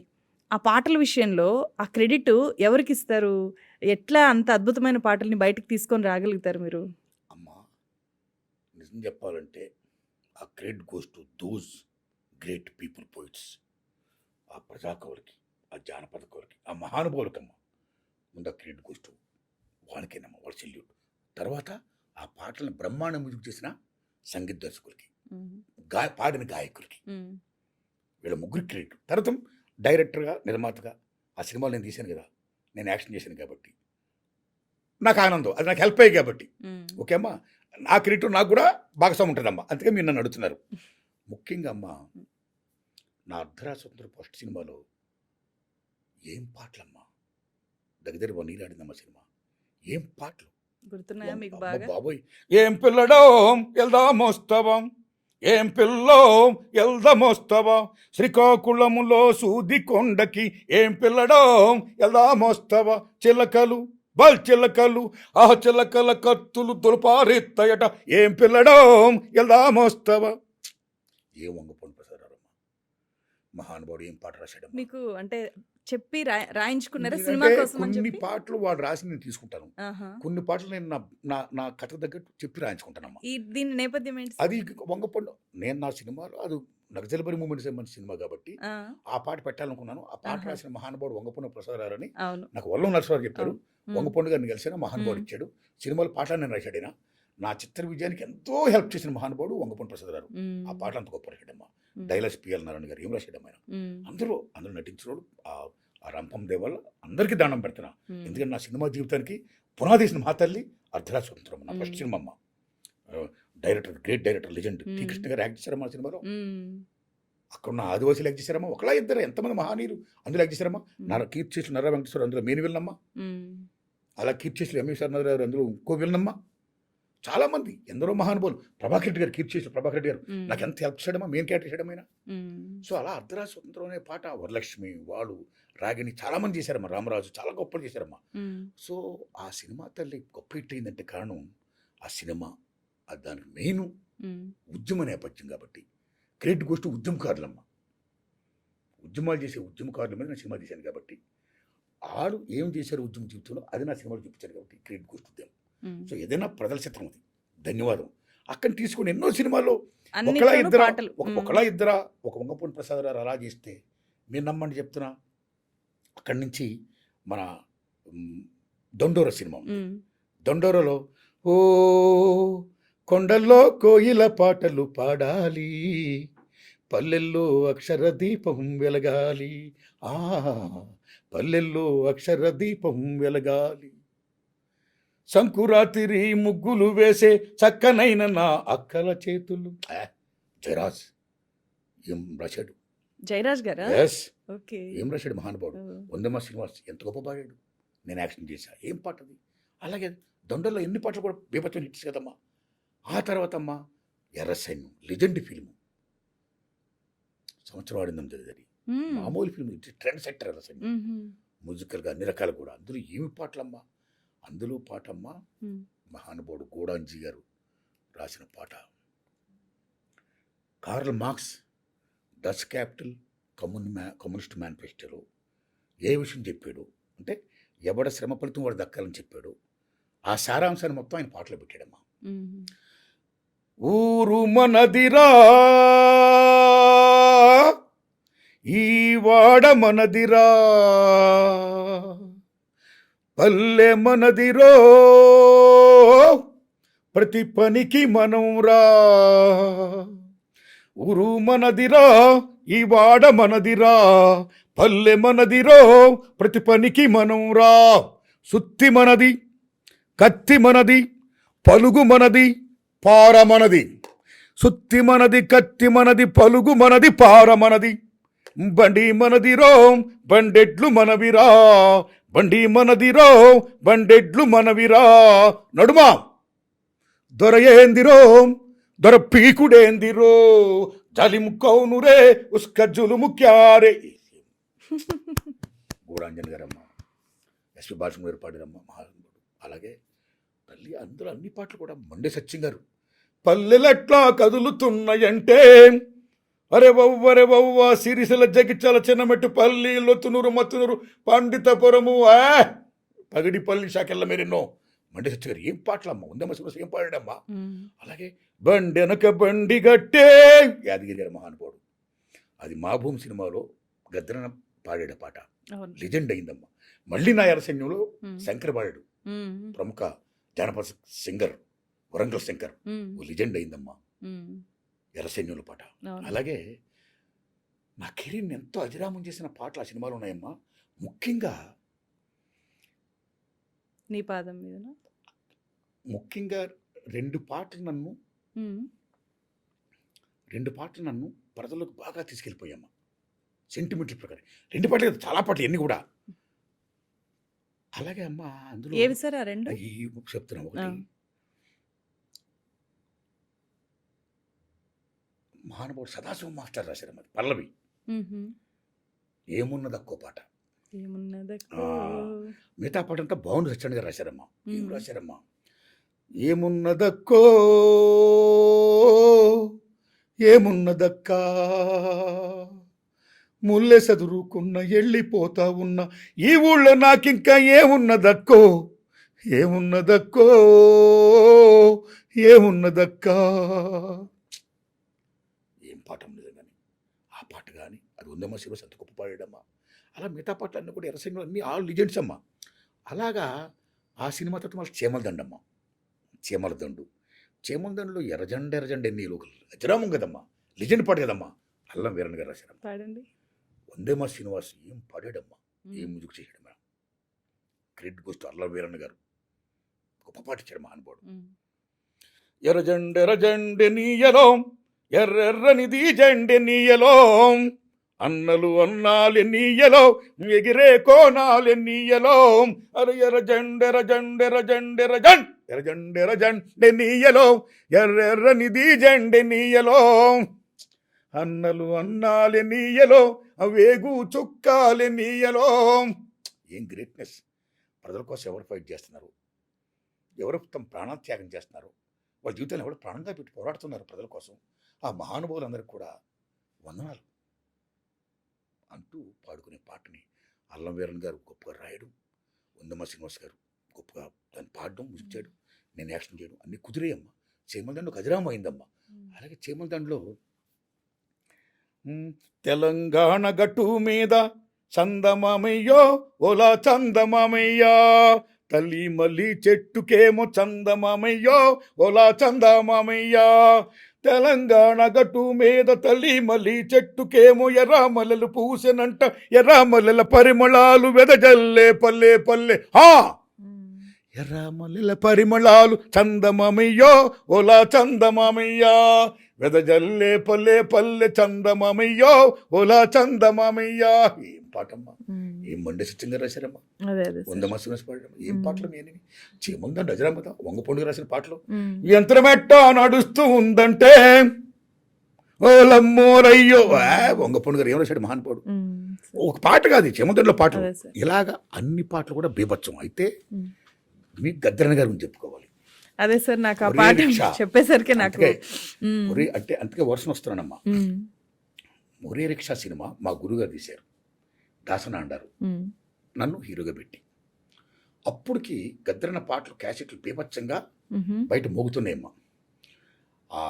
నా రక్తంతో నడుపుతాను రిక్షాను, నా రక్తమే నా రిక్షకు పెట్రోలు, పెట్రోల్ ధర పెరిగింది, డీజిల్ ధర పెరిగింది, నా రక్తం ధర ఏమో రోజు రోజు తరుగుతుంది, నా రక్తంతో నడుపుతాను రిక్షాను, నా రక్తమే నా రిక్షకు పెట్రోలు. ఏం రాశాడమ్మా, ఎస్ భాష పాడారమ్మా ఆ పాటలు. ఆ తర్వాత ఆ పరబండోడు బండనక నేను వస్తా అనే పాటలు అన్ని మా గురుగారు విని తెలుసుకుని నన్ను అడిగి, గద్దరానికి నాకు మంచి అనుబంధం ఉందమ్మా, నేనంటే చాలా ఇష్టం గద్దరానికి. ఆ మహానుభావుడు అంటే నాకు చాలా రెస్పెక్ట్. ఎట్లా సార్, ఏ టైం నుంచి? ఇప్పుడు కలిసాను ఆయన్ని. ఆ తర్వాత నేను ఎప్పుడైనా కలుస్తుండేవాడిని. మేము కాలేజీ డేస్ లోనే, నేను బీజెత్తున్న రోజుల్లోనే ఓ మహాప్రస్థానం చదవమంటే భగవద్గీత చదువుతున్నట్టే అప్పటి నుంచి గద్దరన్న చూడాలి, వంగపండు గారిని చూడాలి, మీకు అర్థమైందమ్మా అని ఒక ఆనందం, ఆశ. ఈ రకంగా ఉండేవాళ్ళం మేము. అటువంటి పోయిట్స్, గ్రేట్ పోయిట్స్ కదా, నిజమైన ప్రజాకవులు వంగపండు ప్రసాదరావు, గద్దరన్నని శ్రీశ్రీ గారు ఏకంగా చెప్పాడైనా, మహాకవి శ్రీశ్రీ గారు అంత మహానుభావుడు. మీకు అర్థమైందమ్మా. సో వాళ్ళు చూడాలని మాకు ఆశ కదా. అటువంటి మహానుభావులతో కలిసినప్పుడు ఎంత ఆనందం అమ్మా. సో ఆయన ఎన్నోసార్లు కలగకుండా చివరికి నా మీద ఉన్న అభిమానంతో నేను ప్రో పీపుల్ సినిమాలు తీస్తున్నానని విషయం తెలుసుకుని నన్ను అభినందించి, అప్పుడు ఆ మహానుభావుడు నేను రిక్వెస్ట్ చేశానంటే మా గురుగారు నన్ను అడగమన్నారు, గద్దరని రిక్వెస్ట్ చేయరా, నీకు ఆయనకి మంచి అనుబంధం ఉంది కదా, మీ గురువు గారు ఊరి రక్ష కోసం.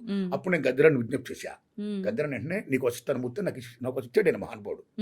ఆ మహానుభావుడు ఇవ్వడమే కాదు, ఆ చిత్ర విజయానికి ఎంత హెల్ప్ చేశాడు మహానుభావుడు. అందులో ఒక అజరామైన పాట ఏంటంటమ్మా, ఏమి పాట అది, మల్లె తీగకు పందిరి బోలే, మస్క చీకటిలో వెన్నెల బోలే, నీ పాదం మీద పుట్టుమచ్చనై చెల్లెమ్మా, తోబుట్టు రుణం తీర్చుకుంటనే చెల్లెమ్మా, నీ పాదం మీద పుట్టుమచ్చనై చెల్లెమ్మా, తోబుట్టు రుణం తీర్చుకుంటనే చెల్లెమ్మా. ఏం రాశాడమ్మా, ఏం కాయినింగ్ అమ్మా, నీ పాదం మీద పుట్టుమచ్చనై చెల్లెమ్మా అంటే అల్టిమేట్ కదా, దట్స్ అల్టిమేట్. ఏం రాశాడైనా గద్దరన, వందమ్మ శ్రీనివాస్ ఎంత గొప్ప పాడాడమ్మా, మా గురు ఎంత బాధించాడు, నేను యాక్ట్ చేశానమ్మా. సో ఎలాగా ఏమున్న తక్కువ పాట కానీ, ఈ మలితిక్కు పనిలో లేని పాట కానీ, ఈ రెండు పాటలు నన్ను ఈ రెండు నిజంగా ముఖ్యంగా సెంటిమెంట్తో ఉండే స్త్రీలు, అమ్మలు, తల్లులు, వాళ్ళ గుండెలోకి నేను వెళ్ళినమ్మా యాక్టర్గా. అంత అదే తెలుసు నన్ను. అలాగే ఒక ఊరు మనదర వాడు మనదర పాట కానీ, తెలంగాణ కొట్టిన పాట కానీ, నా రక్తంతో నడుపుతున్న రిక్షా పాట కానీ, యంత్రమట్ట నడుస్తున్న పాట కానీ, ఇలాంటి పాటలతో ప్రజల్లోకి వెళ్ళినాం బాగా. సో ఇంత బాగా ప్రజల్లోకి నేను వెళ్ళడానికి కారణమైనటువంటి ఈ ప్రజా కవులకు, ఈ వాగ్గేయకారులకు నా వందనాలు. వీరితో పాటు అందశ్రీ గారు ఏం పాటలు చెడినా, మాయమైపోతున్నడమ్మా మనిషన్నవాడు, మచ్చుకైనా లేడు చూడు మానవత్వం ఉన్నవాడు, నూటికో కోటికో ఒక్కడు ఎడ ఉంటాడు గాని కంటికి కనరాడు, మాయమైపోతున్నడమ్మా మనిషన్నవాడు. ఏం పాటమ్మా, ఎర్ర సముద్రంలో పెట్టిన పాటది. ఆ పాట పాఠ్యాంశాలు కూడా పెట్టారమ్మా.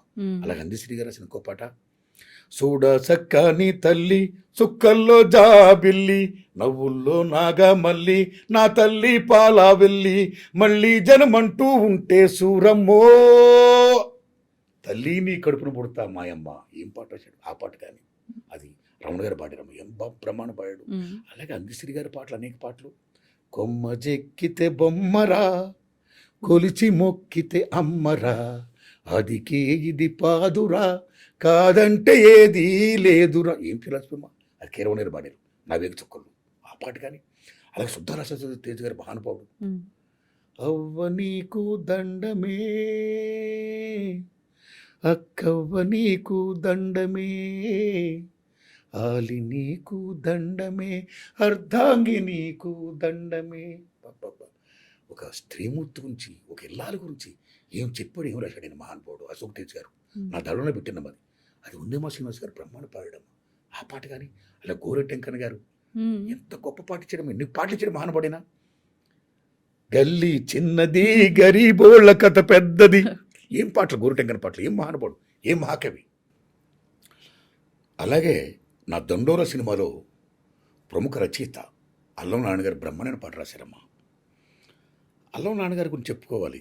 ఆయన కానీ వారి అన్నగారులు అల్లం వీరన్న గారు కానీ, అది ఎర్రజెండ నీలో పాటించిన మహానుభావుడు. అలాగే వారి అన్నగారు రాజీ గారు కానీ గొప్ప రచిత. నిజంగా త్రిమూర్తులమ్మ. They contribute a lot to Telangana గడ్డ.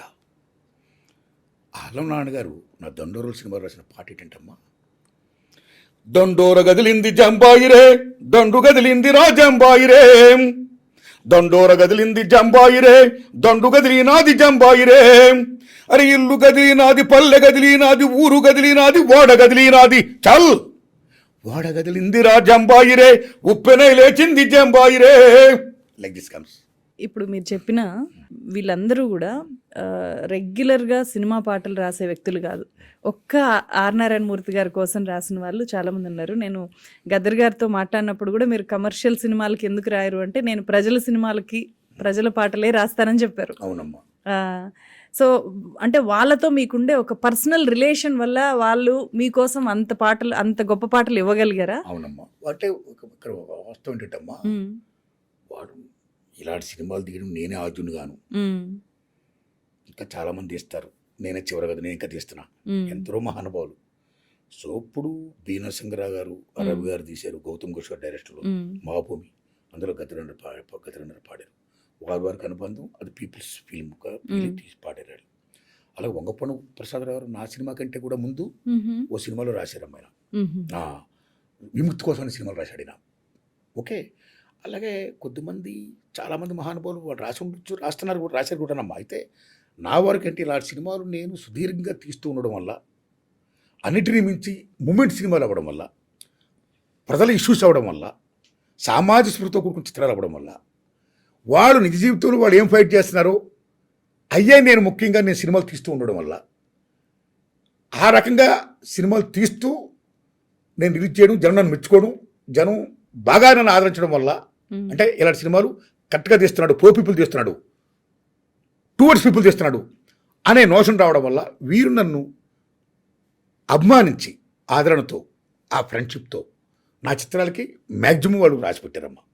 ది సేమ్ టైం నేనేంటంటమ్మా, నేను ఏదైనా చిత్రం తీస్తున్నప్పుడు ఆ చిత్రానికి ఏ పాటలు అయితే బాగుంటాయి, ఇంతకుముందు ఏమున్నాయి, మళ్ళీ ఏం చెప్పి రాయించుకోవాలి అని నేనే వాళ్ళ దగ్గరికి వెళ్ళి రిక్వెస్ట్ చేయడం ఇందులో ఒక భాగం అమ్మ. సో వాళ్ళు నా సినిమాలుగా చాలా సినిమాలు రాశారు, చేశారమ్మా. నాతో అనుబంధం చాలా ఎక్కువ, వారితో నాకు అనుబంధం చాలా ఎక్కువ అమ్మా. Because like minded people, like minded. Only that. అయితే అంటే మనకు మీద కొన్నిసార్లు ఇలాంటి వ్యక్తుల సర్కిల్లో మనం ఉండడం వల్ల మనం చేసే పనిని వాళ్ళ ఐడియాలజీ ప్రతిబింబిస్తుంది. మీరు ఇలాంటి సినిమాలు తీయడం వెనుక ఇలాంటి వాళ్ళ ప్రభావం ఉందా, లేకపోతే మీరు అర్ధరాత్రి స్వతంత్రం కంటే ముందు ఇంకేదైనా బలమైన కారణం ఏమన్నా ఉందా సార్? బలం ఏం కారణం లేదమ్మా, చిన్నప్పటి నుంచి నాకు స్పందించే గుణం. చిన్నప్పటి నుంచి నాది స్పందించే గుణం. ఎక్కడ అన్యాయం జరుగుతుంటే అది స్పందించేవాడిని. ఈ కచ్చ పాయింట్. అవును, అలా చేసుకుంటూ వచ్చాను నేను. కాలేజీ డేస్ కానీ మొత్తం అదొక జీవితం అమ్మా. Pro moments. ఓకే అమ్మా, నేనేమంటానంటే తల్లి, నా జీవన విధానంలో, నా జీవితంలో చిన్నప్పటి నుంచి కూడా నేను కూడా అనేక పోరాటాలు చేశారు. అనేక పోరాటాలు చేస్తున్నాను నేను. ఎంతంటే ఎమర్జెన్సీ పీరియడ్లో డాక్టర్ సివికే రావు గారు నేను స్పీకర్స్ కాలేజీ డేస్. అప్పుడు నేను కాలేజీ ప్రెసిడెంట్ పెద్దాపురం ఎంఆర్ కాలేజీలో. మీకు అర్థమైందమ్మా, police to DNT like this అలా చేసి వచ్చినాడమ్మా. అంటే నా జీవితం కూడా మూమెంట్స్తో ఎప్పుడు ప్రజలతో ఉండేది, మూమెంట్స్తో ఉండేదండి. కాబట్టి ఈ రకమైన లైక్ మైండెడ్తో ఉండడం వల్ల నేను ఈ అర్ధరాసుంతరం అనే సినిమా నేను తీసిన దానికి ఇన్స్పిరేషన్ ఏంటంటే, మాది ఏజెన్సీ బార్డరు మా ఊరు. అక్కడ జల్దాం అనే గ్రామంలో అక్కడ ప్రజలు మూమెంట్ చేస్తున్నారమ్మా. ఆదివాసీల మధ్య జరుగుతున్న దోపిడీకి వ్యతిరేకంగా దే ఆర్ డూయింగ్ ఫైట్. అది ఇన్స్పిరేషన్ నేను అర్ధరాసుంతరం తీయడానికి. కచ్చ పాయింట్. అలాగే మిగతా సినిమాలు తీయడం కూడా భారతదేశంలో కానీ 2 తెలుగు రాష్ట్రాల్లో కానీ ఎక్కడ ఏ సమస్య ఉత్పన్నం అయితే ఆ సమస్య స్పందించి నేను చిత్రాలు తీస్తూ వస్తున్నాను. Because of my nature is like that. Okay, ప్రజా ఉద్యమాలు గౌరవిస్తున్నాను కాబట్టి.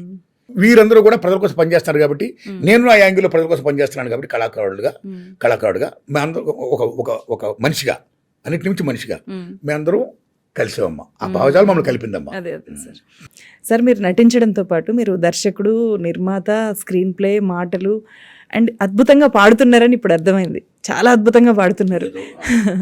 సో అంటే వీటి మీద ఎట్లా పట్టు పెంచుకోగలిగారు? ఇన్నిటి మీద ఎట్లా పట్టు పెంచుకోగలిగారు?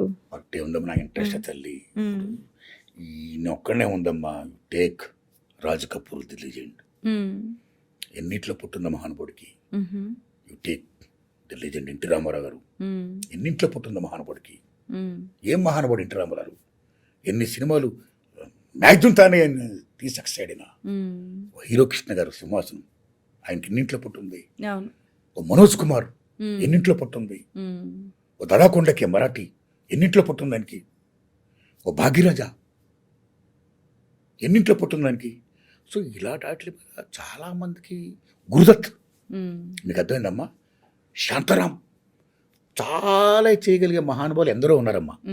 అందులో నేను ఒకటి నటుడిగా మొదలై ఒక్కొక్కటి యాడ్ చేసుకుంటూ అవసరం కూడా. ఎందుకంటే ఇప్పుడు మెయిన్ పాయింట్ చెప్తున్నా మీకు, అవసరాలు ఉద్యమాలు పుట్టిస్తాయన్నట్టు నా అవసరాలే నన్ను హీరోని చేసేయి.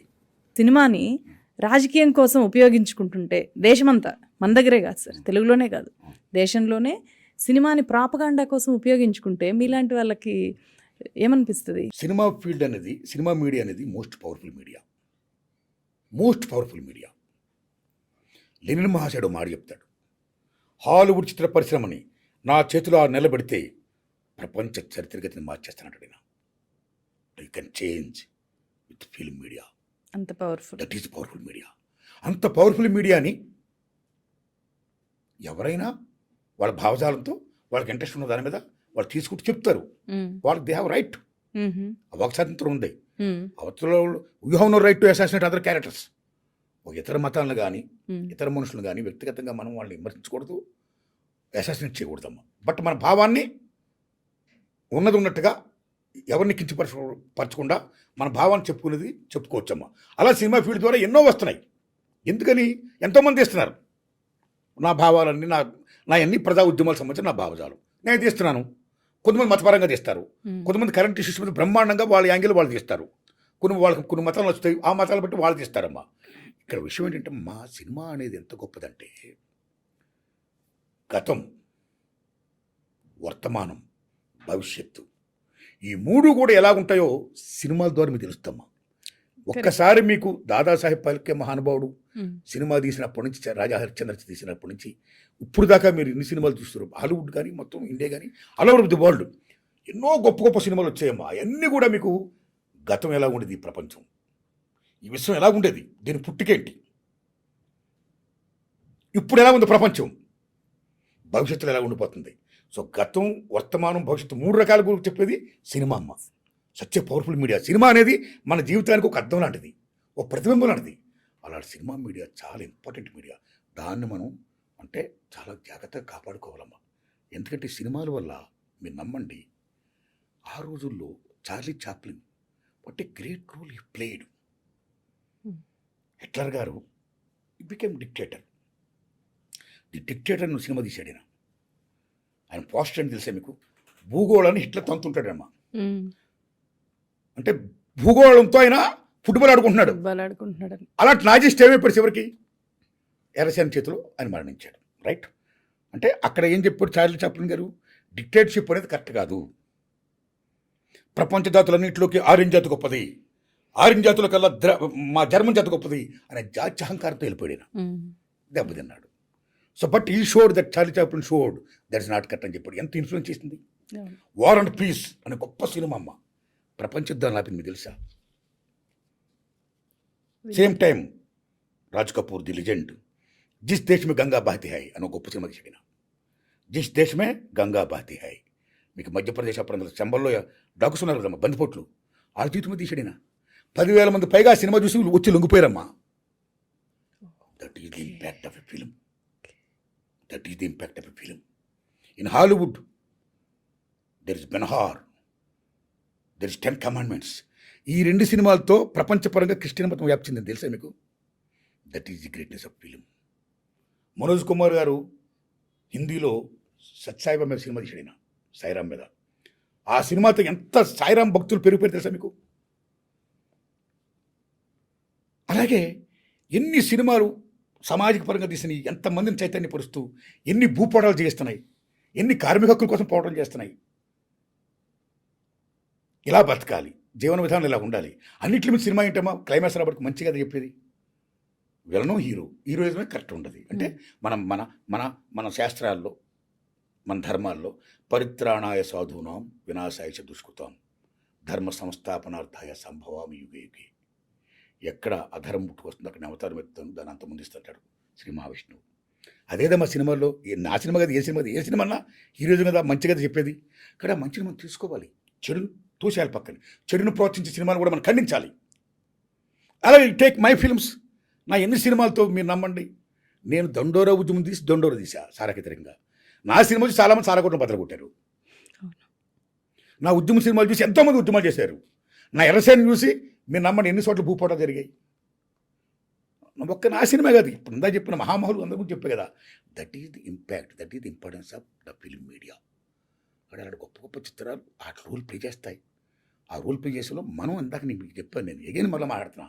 ఒక కళాకారుడుగా నేను కానీ, మీరు కానీ, ఒక జర్నలిస్ట్గా, ఒక ఛానల్ హెడ్గా, ఒక సినిమా దర్శకుడు, హీరో, నిర్మాతగా, రైటర్గా నేను కానీ, మీరు కానీ, మనందరం కూడా you must pro people, must towards people, must with truth. సత్యంతో ఉందాం, ధర్మంతో ఉందాం, న్యాయంతో ఉందాం. మన రోజులు ఆ రకంగా మనం ప్లే చేసుకుందాం. ఇది నా ఫీలింగ్ అమ్మా. ఇలాంటి దశలోనే నేను రాజకీయాలు వెళ్లకుండా ప్రజలతో ఉంటున్నాను ఇప్పుడు. అదొకటి మైండ్లో పెట్టుకోండి. నేను సినిమాలు తీసుకుంటూ వస్తున్నానమ్మా. ఈ సినిమాలు తీసుకునేటప్పుడు ఇంకోటి గుర్తుపెట్టుకోండి మీరు, నేనే కాదు, నేను ఇప్పుడు 71 years, హాలీవుడ్ టాప్ యాక్టర్ ఉన్నాడు ఆయన, writer, director come hero, Clint Eastwood. You know what is age? 95 years. Still is doing films. Sir ఇప్పుడు 95 ఏళ్ళు, మీరు ఇంకా ఏంటి సార్ యాక్ట్ చేస్తున్నారు, డైరెక్ట్ చేస్తున్నారు, సినిమాలు తీస్తున్నారంటే దిస్ ఇస్ మై ఇంట్రెస్ట్, ఇది నా తృప్తి కోసం నేను చేస్తున్నా అంటాడు ఆయన. అలా నేనేం చెప్తానంటే, నేను సినిమాలు తీస్తున్నాను, 10 మంది చైతన్యపరుస్తున్నట్టు ట్రాష్. నేనే ఉన్నమ్మా చైతన్యపరచడానికి ఒకళ్ళని. ప్రజలు చాలా గొప్పడు, ఆడే మనం చైతన్యపరుస్తారు. నేను సినిమాలు తీసేది నా తృప్తి కోసం అమ్మా, మై సాటిస్ఫాక్షన్. నేను ప్రజల పక్షాన ఉన్నాను అనే ఆనందం కోసం, ఆ తృప్తి కోసం సినిమాలు తీస్తున్నానమ్మా. That's all. మీరు ఆంధ్రాకి చెందిన వ్యక్తి అయ్యండి తెలంగాణ మూమెంట్ని చాలా గొప్పగా సపోర్ట్ చేశారు కదా. అవునమ్మా. అమ్మా, నేను ఆంధ్రా ఉన్నా, అమెరికా వాడినా ఆస్ట్రేలియా వాడినా పక్కనట్టండి. మ్మ్. నేను మనిషి అనేవాడు తెలంగాణ ఉద్యమాన్ని సపోర్ట్ చేయాల్సిందే. కాబట్టి నేను చేశా. 1953లోనే బాబాసాహెబ్ అంబేద్కర్ 2 కోట్ల పాపులేషన్ ఉంటే రాష్ట్రం చేయమన్నాడు. ఆయన చిన్న రాష్ట్రాల అవసరం గురించి ఎంతో గొప్ప చెప్పిన మహానుభావుడు బాబాసాహెబ్ అంబేద్కర్. ఇన్ 52 ఈ recommended both Vidarbha and Telangana. ఎక్కడ చిన్న రాష్ట్రాలు ఉంటాయో అక్కడ పరిపాలనా సౌలభ్యం ఉంటుంది, అధికార వికేంద్రీకరణ ఉంటుందని చెప్పాడు ఆయన మహానుభావుడు. కాబట్టి అది కావాలి. ఒకప్పుడు 3 కోట్లు ముక్కోటాంధ్రులు, 3 కోట్ల మంది population Andhra Pradesh. Now not like that, అవును. Above 10 crores. సో పరిపాలనా సౌలభ్యం కోసం, అధికార వికేంద్రీకరణ కోసం 2 రాష్ట్రాలు అవడం అనేది మోస్ట్ ఇంపార్టెంట్. దట్టు తెలంగాణకి ప్రత్యేక హోదా ఇవ్వడం, ప్రత్యేక రాష్ట్రం ఇవ్వడం అనేది కూడా, ప్రత్యేక హోదా కాదు, ప్రత్యేక రాష్ట్రం ఇవ్వడం అనేది కూడా చాలా మోస్ట్ ఇంపార్టెంట్ అమ్మా. అది జస్టిస్. అది మ్మ్. ఎంతమంది మహానుభావులు త్యాగపలతో మా తెలంగాణ రాష్ట్రం ఉద్భవించడం అనేది, ఇటువంటి పొరలు జరిగాయమ్మా. కాబట్టి ఆ తెలంగాణ గడ్డకి ఆ ప్రత్యేక రాష్ట్రం వచ్చినందుకు, సేమ్ టైం ఆ మహోన్నత ఉద్యమంలో మ్మ్. నేను పాల్గొన్నందుకు నేను నా అదృష్టంగా భావిస్తానమ్మా. ఎందుకంటే స్వతంత్ర సంగ్రామ పోరాటంలో మహోన్నత ఉద్యమం మనం విన్నాం. స్వతంత్ర సంగ్రామ పోరాటం అంటే చిన్నపిల్లల నుంచి ముసలి దగ్గర కూడా they participate in that moment. బోలో భారత్ మాతాకి జై, స్వతంత్ర భారత్కి జై, మహాత్మా గాంధీకి జై అంటుంటే అది ఒక ఉప్పినమ్మ. Right, hmm. Like that Telangana మూమెంట్లో మీరు నమ్మండి, it's like యునాన్, hmm. It's like యునాన్. సత్యం, ధర్మం, న్యాయం తెలంగాణ ఉద్యమం వైపు ఉన్నాయి.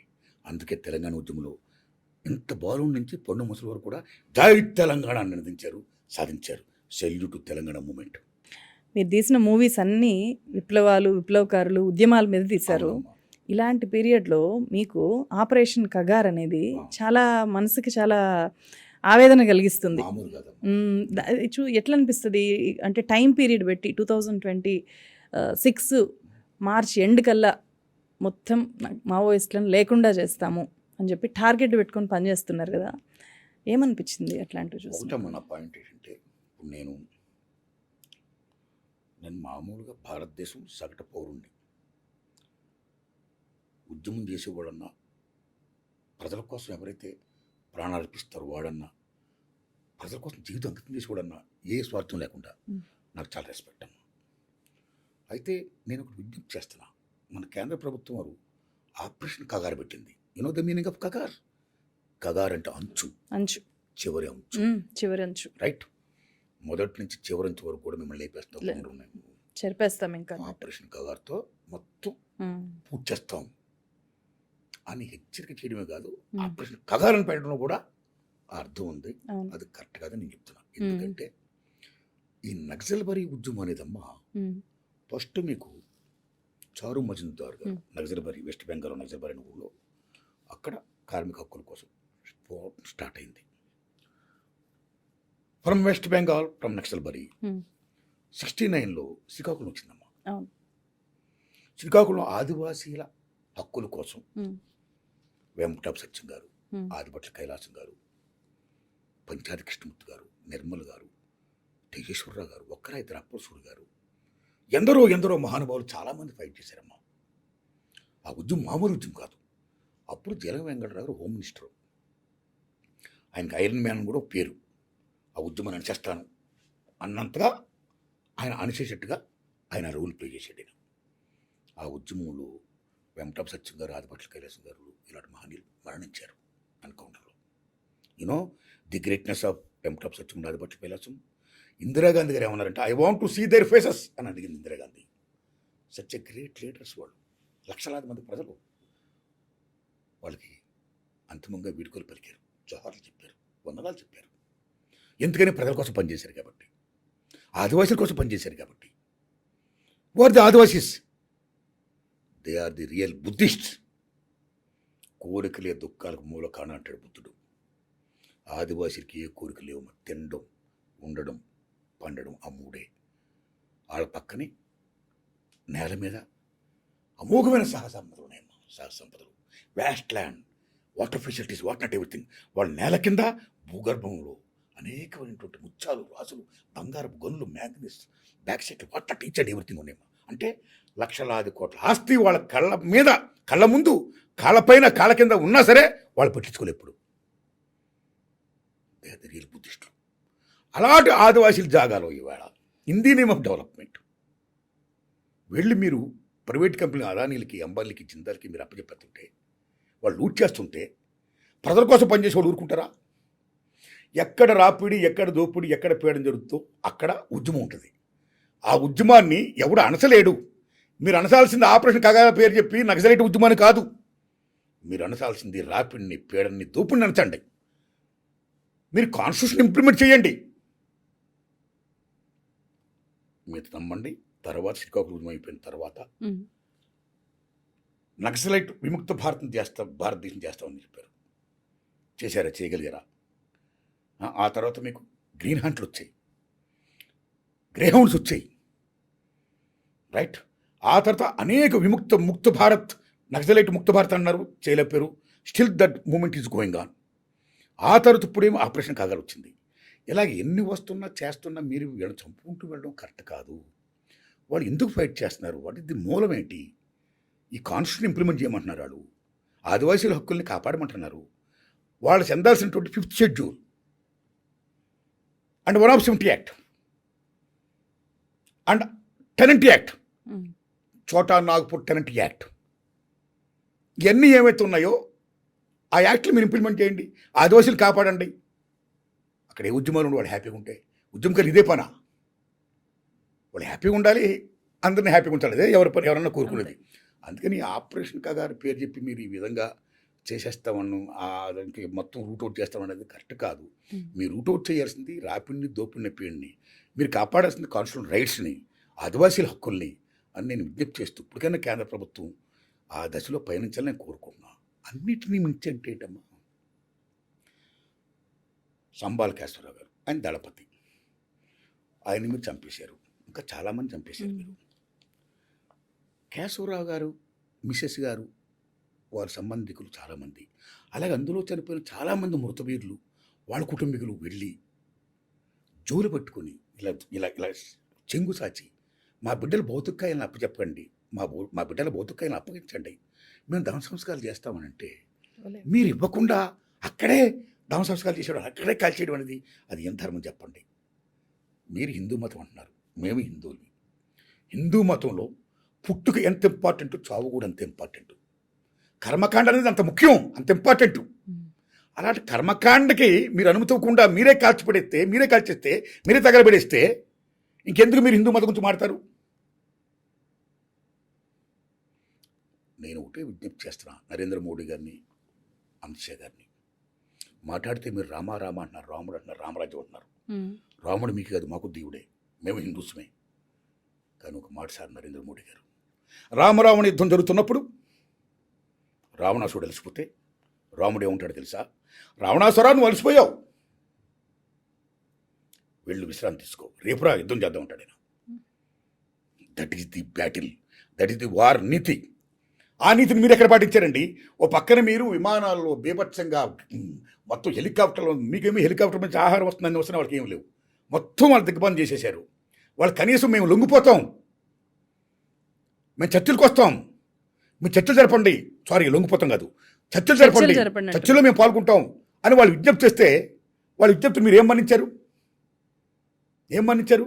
మీరు ఆపరేషన్ కాగారు ఇప్పుడు పెట్టారు, ఓకే, ఈ రకంగా చేశారు. మీరు ఆపరేషన్ సింధూర్ అన్నారు కదా, మరి ఆపరేషన్ సింధూర్ అని పెట్టినప్పుడు మనకి శత్రుదేశం ఉన్నట్టు పాకిస్తాను, మేము మీతో చర్చ జరుపుకుంటాం, ఇప్పుడు వారు ఆపేద్దాం అంటే మీరు వాళ్ళని హానర్ చేశారే, వాళ్ళని గౌరవించారే, పాకిస్తాన్ని మీరు గౌరవించారే, శత్రుదేశాన్ని గౌరవించారే, మీరు శాంతిలు జరిపారే, యుద్ధం ఆపేశారే. అలాంటిది ఈ భూమిపుత్రులు, ఈ భరతమాత బిడ్డలు, ఇక్కడున్న వాళ్ళు మనం చర్చించుకుందాం అని చెప్పినప్పుడు మీరు హానర్ చేయకుండా ఆపరేషన్ కాగారని పేరు చెప్పి తుదముట్టించాలనుకోవడం చూసారా? ఇదేమి నీతండి, ఇది ధర్మం కాదు సార్, ఇది కరెక్ట్ కాదు నరేంద్ర మోడీ గారు, ప్లీజ్. అందుకని ఇప్పటికైనా ఈ ఆపరేషన్ కాగారు లాంటి ఆపేసి మీరు సంపాల్సిన నక్సలైట్ని కదండి, సారీ, సంపాల్సిన రాపిడిని, దోపిడిని, పీడండి, ఆటలు చంపండి సార్, రాజ్యాంగాన్ని ఇంప్లిమెంట్ చేయండి సార్, ఆదివాసీల హక్కులు కాపాడండి sir. My humble request sir. అప్పుడు ఏ మూమెంట్లు ఉండవు సార్, ప్లీజ్. అట్లనే అంటే మీది ఒక simple living high thinking type character మీరు. ఈ సింప్లిసిటీని ఎట్లా అంటే కాలేజ్ డేస్‌లో మీరు ఈ ఫెనటిజము, ఫ్యాన్ ఇదంతా గూడా ఉన్నారు. చాలా సినిమాలు జూసారు. అయితే అప్పటి నుంచి ఈ సింప్లిసిటీ అనేది మీతో ఉందా? ఇంత సింపుల్‌గా బతకాలి, నాకంటూ సొంత ఆస్తి ఉండగూడదు, ఏమీ లేదు, జస్ట్ నేను నార్మల్‌గా చాలా సింపుల్‌గా ఉండాలి అనేది ఎట్లా వచ్చింది? అమ్మా, మీరు నన్ను you complimented brother commented simplicity high thinking అని. హై థింకింగ్ కాదు, ఓకే థింకింగ్ అమ్మా. హ్మ్. సింప్లిసిటీ పుట్టుకతోనే నేను పెరిగిన వాతావరణం హ్మ్. అది ఏదన్నానండి మీరు. ఇలా సింపుల్గా ఉండడం నాకు ఆనందం అమ్మా. హ్మ్. ఇదేదో గొప్ప అని కాదమ్మా. గొప్పేం ఐ గాదు. Want be like this, that's all. I want be like this. అయితే ఇప్పుడు మీకు ఒక విషయం చెప్పాలి. హ్మ్. ఏది కూడబెట్టుకోకూడదు, హ్మ్. కారు కొనుక్కోకూడదు, హ్మ్. ఇల్లు కట్టుకోకూడదు, సొంత ఆస్తులు ఏర్పరచుకోకూడదు, ఇలా రకరకాలుగా అనేక విధాలుగా హుహు. అనే థాట్ హ్మ్. నాకు చిన్నప్పటి నుంచి ఉందమ్మా. అలా ఉండడం వల్లే నేను ఎక్కడ ఇల్లు కట్టుకోలే. హుహు. మీరు నమ్మని ఇల్లు కారు లేదా? కొనుక్కోలే, నాకు ఇల్లు లేదు, కారు అవునా? కొనుక్కోలే. హ్మ్. మా సినిమా ఫీల్డ్లో మాకు హ్మ్. నిజంగా సినిమా తల్లి దయ వల్ల చాలా మందికి హ్మ్. ఇళ్ళకి స్థలాలు ఇచ్చాయి సినిమా తల్లి దయ్యది. ఇళ్ళ ఓకే, స్థలాలు నాకు వచ్చాయి. నాకు కూడా ఆఫర్లు వచ్చాయమ్మా, చాలా ఆఫర్లు వచ్చాయమ్మా, తీసుకోలేదమ్మా. హుహు. అదే ఏంటంటే నాకు ఎక్కలా, మీకు అర్థమవుతున్న పాయింట్. హ్మ్. అయితే మీకు ఒక విషయం చెప్పాలి. హ్మ్. ఇంతవరకు అలా జరిగిపోయింది. హ్మ్. ఇప్పుడు నేను ఫీల్ అవుతున్నా. ఏం ఫీల్ అవుతున్నాను? ఒకరోజు మీరు నమ్ముతారా, నేను పెళ్లి కూడా చేసుకోవాలా, ఇల్లు లేదు, పెళ్ళి లేదు, ఒక కారు లేదు, ఇది లేదు, ఏదో లైఫ్ ఇలా నెట్టుకుంటూ వస్తున్నా. ఒకరోజు నేను రూమ్లో పైన కూర్చున్నాను, మేడ పైన కూర్చున్నాను, ఫీల్ అవుతున్నాను. ఆ ఫీల్ అవుతున్న దశలో ఎందుకు పెళ్లి చేసుకోలేదు, ఎందుకు ఇల్లు కట్టుకోలేదు, ఎందుకు నేను అని నాకు తోడుంటే ఎంత బాగుండేది అని ఫీల్ అవుతున్నా. అవును. ఆ టైంలో 2 పక్షులు అలా వెళ్తున్నాయమ్మా. హ్మ్. ప్రకృతి 2 పక్షులు అలా వెళ్తూ అలా చూసా. హ్మ్. ఆ వెళుతున్న పక్షులు అక్కడికి వెళ్ళాయమ్మా, హ్మ్. గూటికి వెళ్ళాయి. హ్మ్. అంటే జీవరాశి, ప్రకృతి ధర్మం, నేచర్ డజెట్ స్కోర్స్, అవును. దాంపత్యం, తోడు, నీడ, మోస్ట్ ఇంపార్టెంట్ ఆసరా అండాదండ. సేమ్ టైం గూడు, నీడ, ఇల్లు. పక్షులు గూడు కట్టుకున్నాయి, కట్టుకుంటాయి గదా!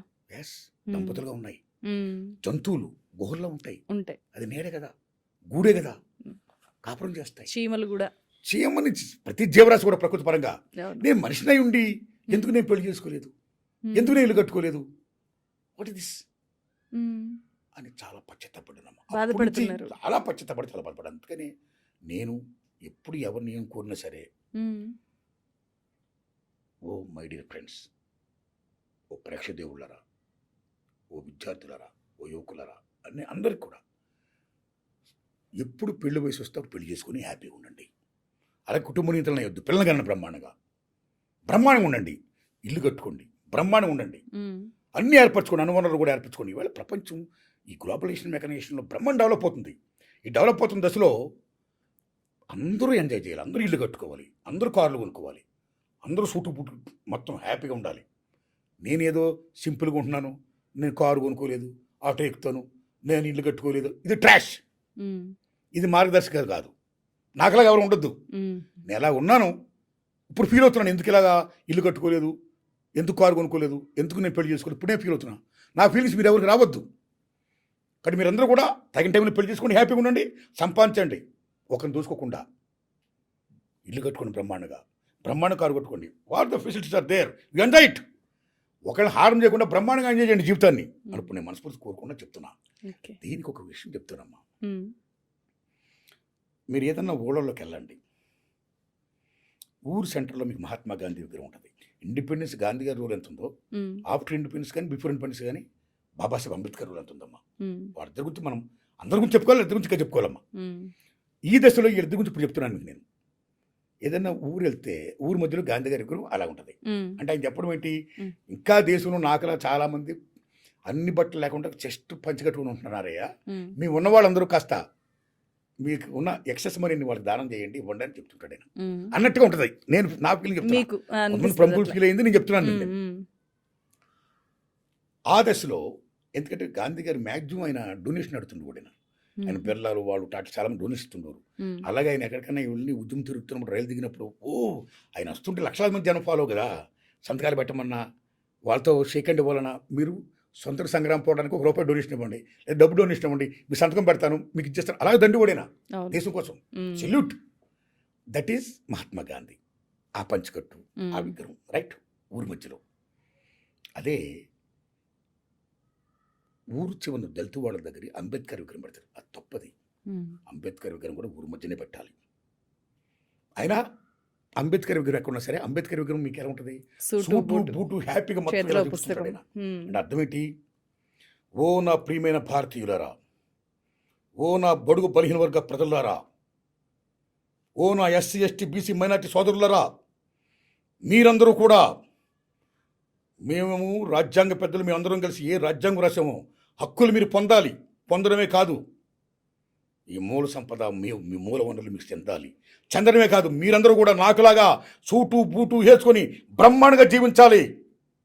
యు ఆర్ నాట్ బెగ్గర్, ఈ సంపద ఈజ్ యువర్స్, నీదిది, నువ్వు ఇచ్చేవాడివి, బీ లైక్ దట్ అని అంబేద్కర్ గారు చెప్తామా. సో ఈ రాజ్యాంగ హక్కులు అందరికీ చెందాలి. అందుకని ఇక్కడ రైట్స్ కోసం ఫైట్ చేస్తున్నప్పుడు దాన ధర్మాల కంటే కూడా అందరూ అనుభవించాలనే రాజ్యాంగ సూత్రం ఉందో దాన్ని ఇంప్లిమెంట్ చేయాలని నేను కోరుకుంటున్నానమ్మా. ఇది ప్రముఖ కవి జయరాజు కూడా చాలాసార్లు చెప్తాడు, ఈ మ్యాటర్ చాలాసార్లు చెప్పాడు. మీకు అర్థమైందమ్మా, నాకు దోషం నేను చెప్తున్నానమ్మా. ఆ మహానుభావుడు చెప్పిన దాంతో ఆ ఇన్స్పిరేషన్తో నేను చెప్తున్నానమ్మా. మీకు అర్థమైందా పాయింట్? అర్థమైంది. సో లైక్ దిస్ నేనేమంటానంటే, నా సింపుల్ లివింగ్ అంటున్నారు మీరు, నా సింపుల్ లివింగ్ ఎవరు మీరు మార్గదర్శనం తీసుకోవద్దు, నాకులాగా మీరు ఉండొద్దు. మీరందరూ బాగా కష్టపడండి, నిజాయితీగా సంపాదించండి, బ్రహ్మాండంగా పెళ్లి చేసుకోండి, బ్రహ్మాండంగా పిల్లలు కానండి, సేమ్ టైం ఇల్లు కట్టుకోండి, కార్లు కొనుక్కోండి, ఎంజాయ్ ద లైఫ్. ఇతరులకి కీడు జరగకుండా, హారం జరగకుండా బ్రహ్మాండమైన లైఫ్ని మీరు లీడ్ చేయండి. All the best my friends. సరే, ఆగస్టు 22న మీ యూనివర్సిటీ పేపర్ లీక్ మూవీ వచ్చేస్తుంది. సో ఫ్యూచర్ ప్లాన్స్ ఏంటి? ఇలాగే ప్రజా ఉద్యమాలతో మమేకమై ఉద్యమాల సినిమాలే తీస్తూ వెళ్తారా? అమ్మా, ఫస్ట్ నా university paper leak cinema August 22 release చేస్తున్నా. ప్రజలు ఏమాత్రం దాన్ని చూసి ఇది నచ్చింది అని మెచ్చుకొని ఆదరిస్తే మాత్రం నాకు చాలా బలం వస్తామా, చాలా శక్తిని భగవంతుడు ప్రేక్షక దేవుళ్ళు ఇచ్చిన వాళ్ళు అవుతారమ్మా. ఆ శక్తితో ఇంకా నేను ఇలాంటి సినిమాలు తీస్తాను, ఇలా ప్రజలతో ఉంటాను, ప్రజా ఉద్యమాల్లో పాల్గొంటాను, ప్రజా చిత్రాలు తీస్తుంటానమ్మా. దానికి ఏంటమ్మా కారణం, నాకు బాగా నచ్చింది చెప్తున్నా మీకు. మహాభారతం రాసిన మహానుభావుడు వ్యాస మహానుభావుడు, పంచమవేద మహాభారతం అంటే. వ్యాస మహానుభావుడు మహాభారతం రాసే ముందు నేను చెప్తున్నప్పుడు రాసేవాడు ఒకరు కావాలి అనుకున్నాడు. ఎవరున్నారు ఈ విశ్వంలో ఎవరు కనపడలా, ఒక విఘ్నేశ్వరుడు ఆయన కనపడ్డాడు. అప్పుడు విఘ్నేశ్వరుడు నేను పిలిచాడు, విఘ్నేశ్వర, నేను మహాభారత గ్రంథం రాస్తున్నాను, నేను మహాభారత గ్రంథం చెప్తున్నాను, నువ్వు రాయగలవా అన్నాడు ఆయన విఘ్నేశ్వరుడిని. అప్పుడు విఘ్నేశ్వరుడు ఏమన్నాడంటే, వ్యాస మహానుభావ, నువ్వు చెప్పు నేను రాస్తా, అయితే నువ్వు చెప్తున్నప్పుడు నువ్వు ఆగకూడదు, రాస్తున్నప్పుడు నేను ఆగకూడదు. నేను ఆగకుండా నేను రాయాలంటే నువ్వు చెప్పుకుంటే వెళ్ళాలి, నువ్వు అలా చెప్పగలిగినప్పుడు నేను రాయగలుగుతాను అన్నాడు. తప్పుడు చెప్తాను అన్నాడు, తప్పుడు రాస్తాను అన్నాడు. అలాగే వ్యాస మహానుభావుడు మహాభారతాన్ని అలా చెప్పాడు అవలేలుగా. విఘ్నేశ్వరుడు అవలేలుగా రాశాడైనా. అంతా అయిపోయిన తర్వాత మళ్ళా విఘ్నేశ్వరుడు వ్యాస మహానుభావుడితో మాట్లాడినాడు, మహానుభావ, పంచమ వేదమైనటువంటి మహాభారతాన్ని ఇంత పెద్ద గ్రంథాన్ని మీరు చెప్పారు, నేను రాశాను, ఏదైనా 3 ముక్కల్లో సింపుల్గా చెప్పగలరా, ప్రజలందరికీ కూడా తెలుస్తుంది, బాగుంటుంది, అందరికి తెలియాలి ఆ విషయం, సింపుల్గా ఏమైనా చెప్తారా 3 ముక్కల్లో అని అడిగాడు విఘ్నేశ్వరుడు. అప్పుడు మహానుభావుడు ఏమన్నాడు, వ్యాస మహానుభావుడు, మహాభారత సారాంశాన్ని నువ్వు 3 ముక్కలు చెప్పమన్నావు, నేను చెప్తున్నా, నువ్వు పరులకు ఉపకారం చేస్తే అది మంచి జరుగుతుంది, అది మంచి, నువ్వు పరులకు హాని చేస్తే అది చెడు జరుగుతుంది, అది మంచిది కాదు అన్నాడు.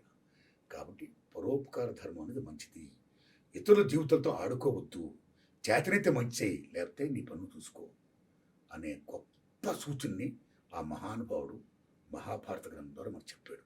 అలాగే నేను నేను ప్రజలతో ఉంటా, చేతనైతే మంచి చేస్తా, లేకపోతే నా పని చూసుకుంటా, కానీ ఎవరికి హారం చేయనమ్మా.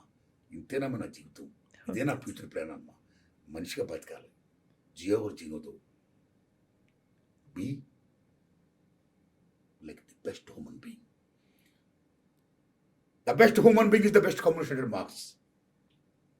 సో హ్యూమన్ జన్మించిన ఇష్టం లేదమ్మా. ఇక్కడ మానవులు మా అన్నయ్య కొడుతూ మనం మనగలిగితే మనం బతికితే అదే చాలమ్మా. అలా బతుకుతానమ్మా. Thanks a lot. Thank you so much sir. నమస్కారం అమ్మా. మీ సినిమా మంచి సక్సెస్ అవ్వాలి, మీరు ఇలాగే కొనసాగాలి అని చెప్పి నేను కోరుకుంటున్నాను. ధన్యవాదాలు తల్లి. Thank you so much. ధన్యవాదాలు. థ్యాంక్ యూ నీకు ప్రేక్షక దేవుడికి నా వందనాలు. సార్. Okay sir.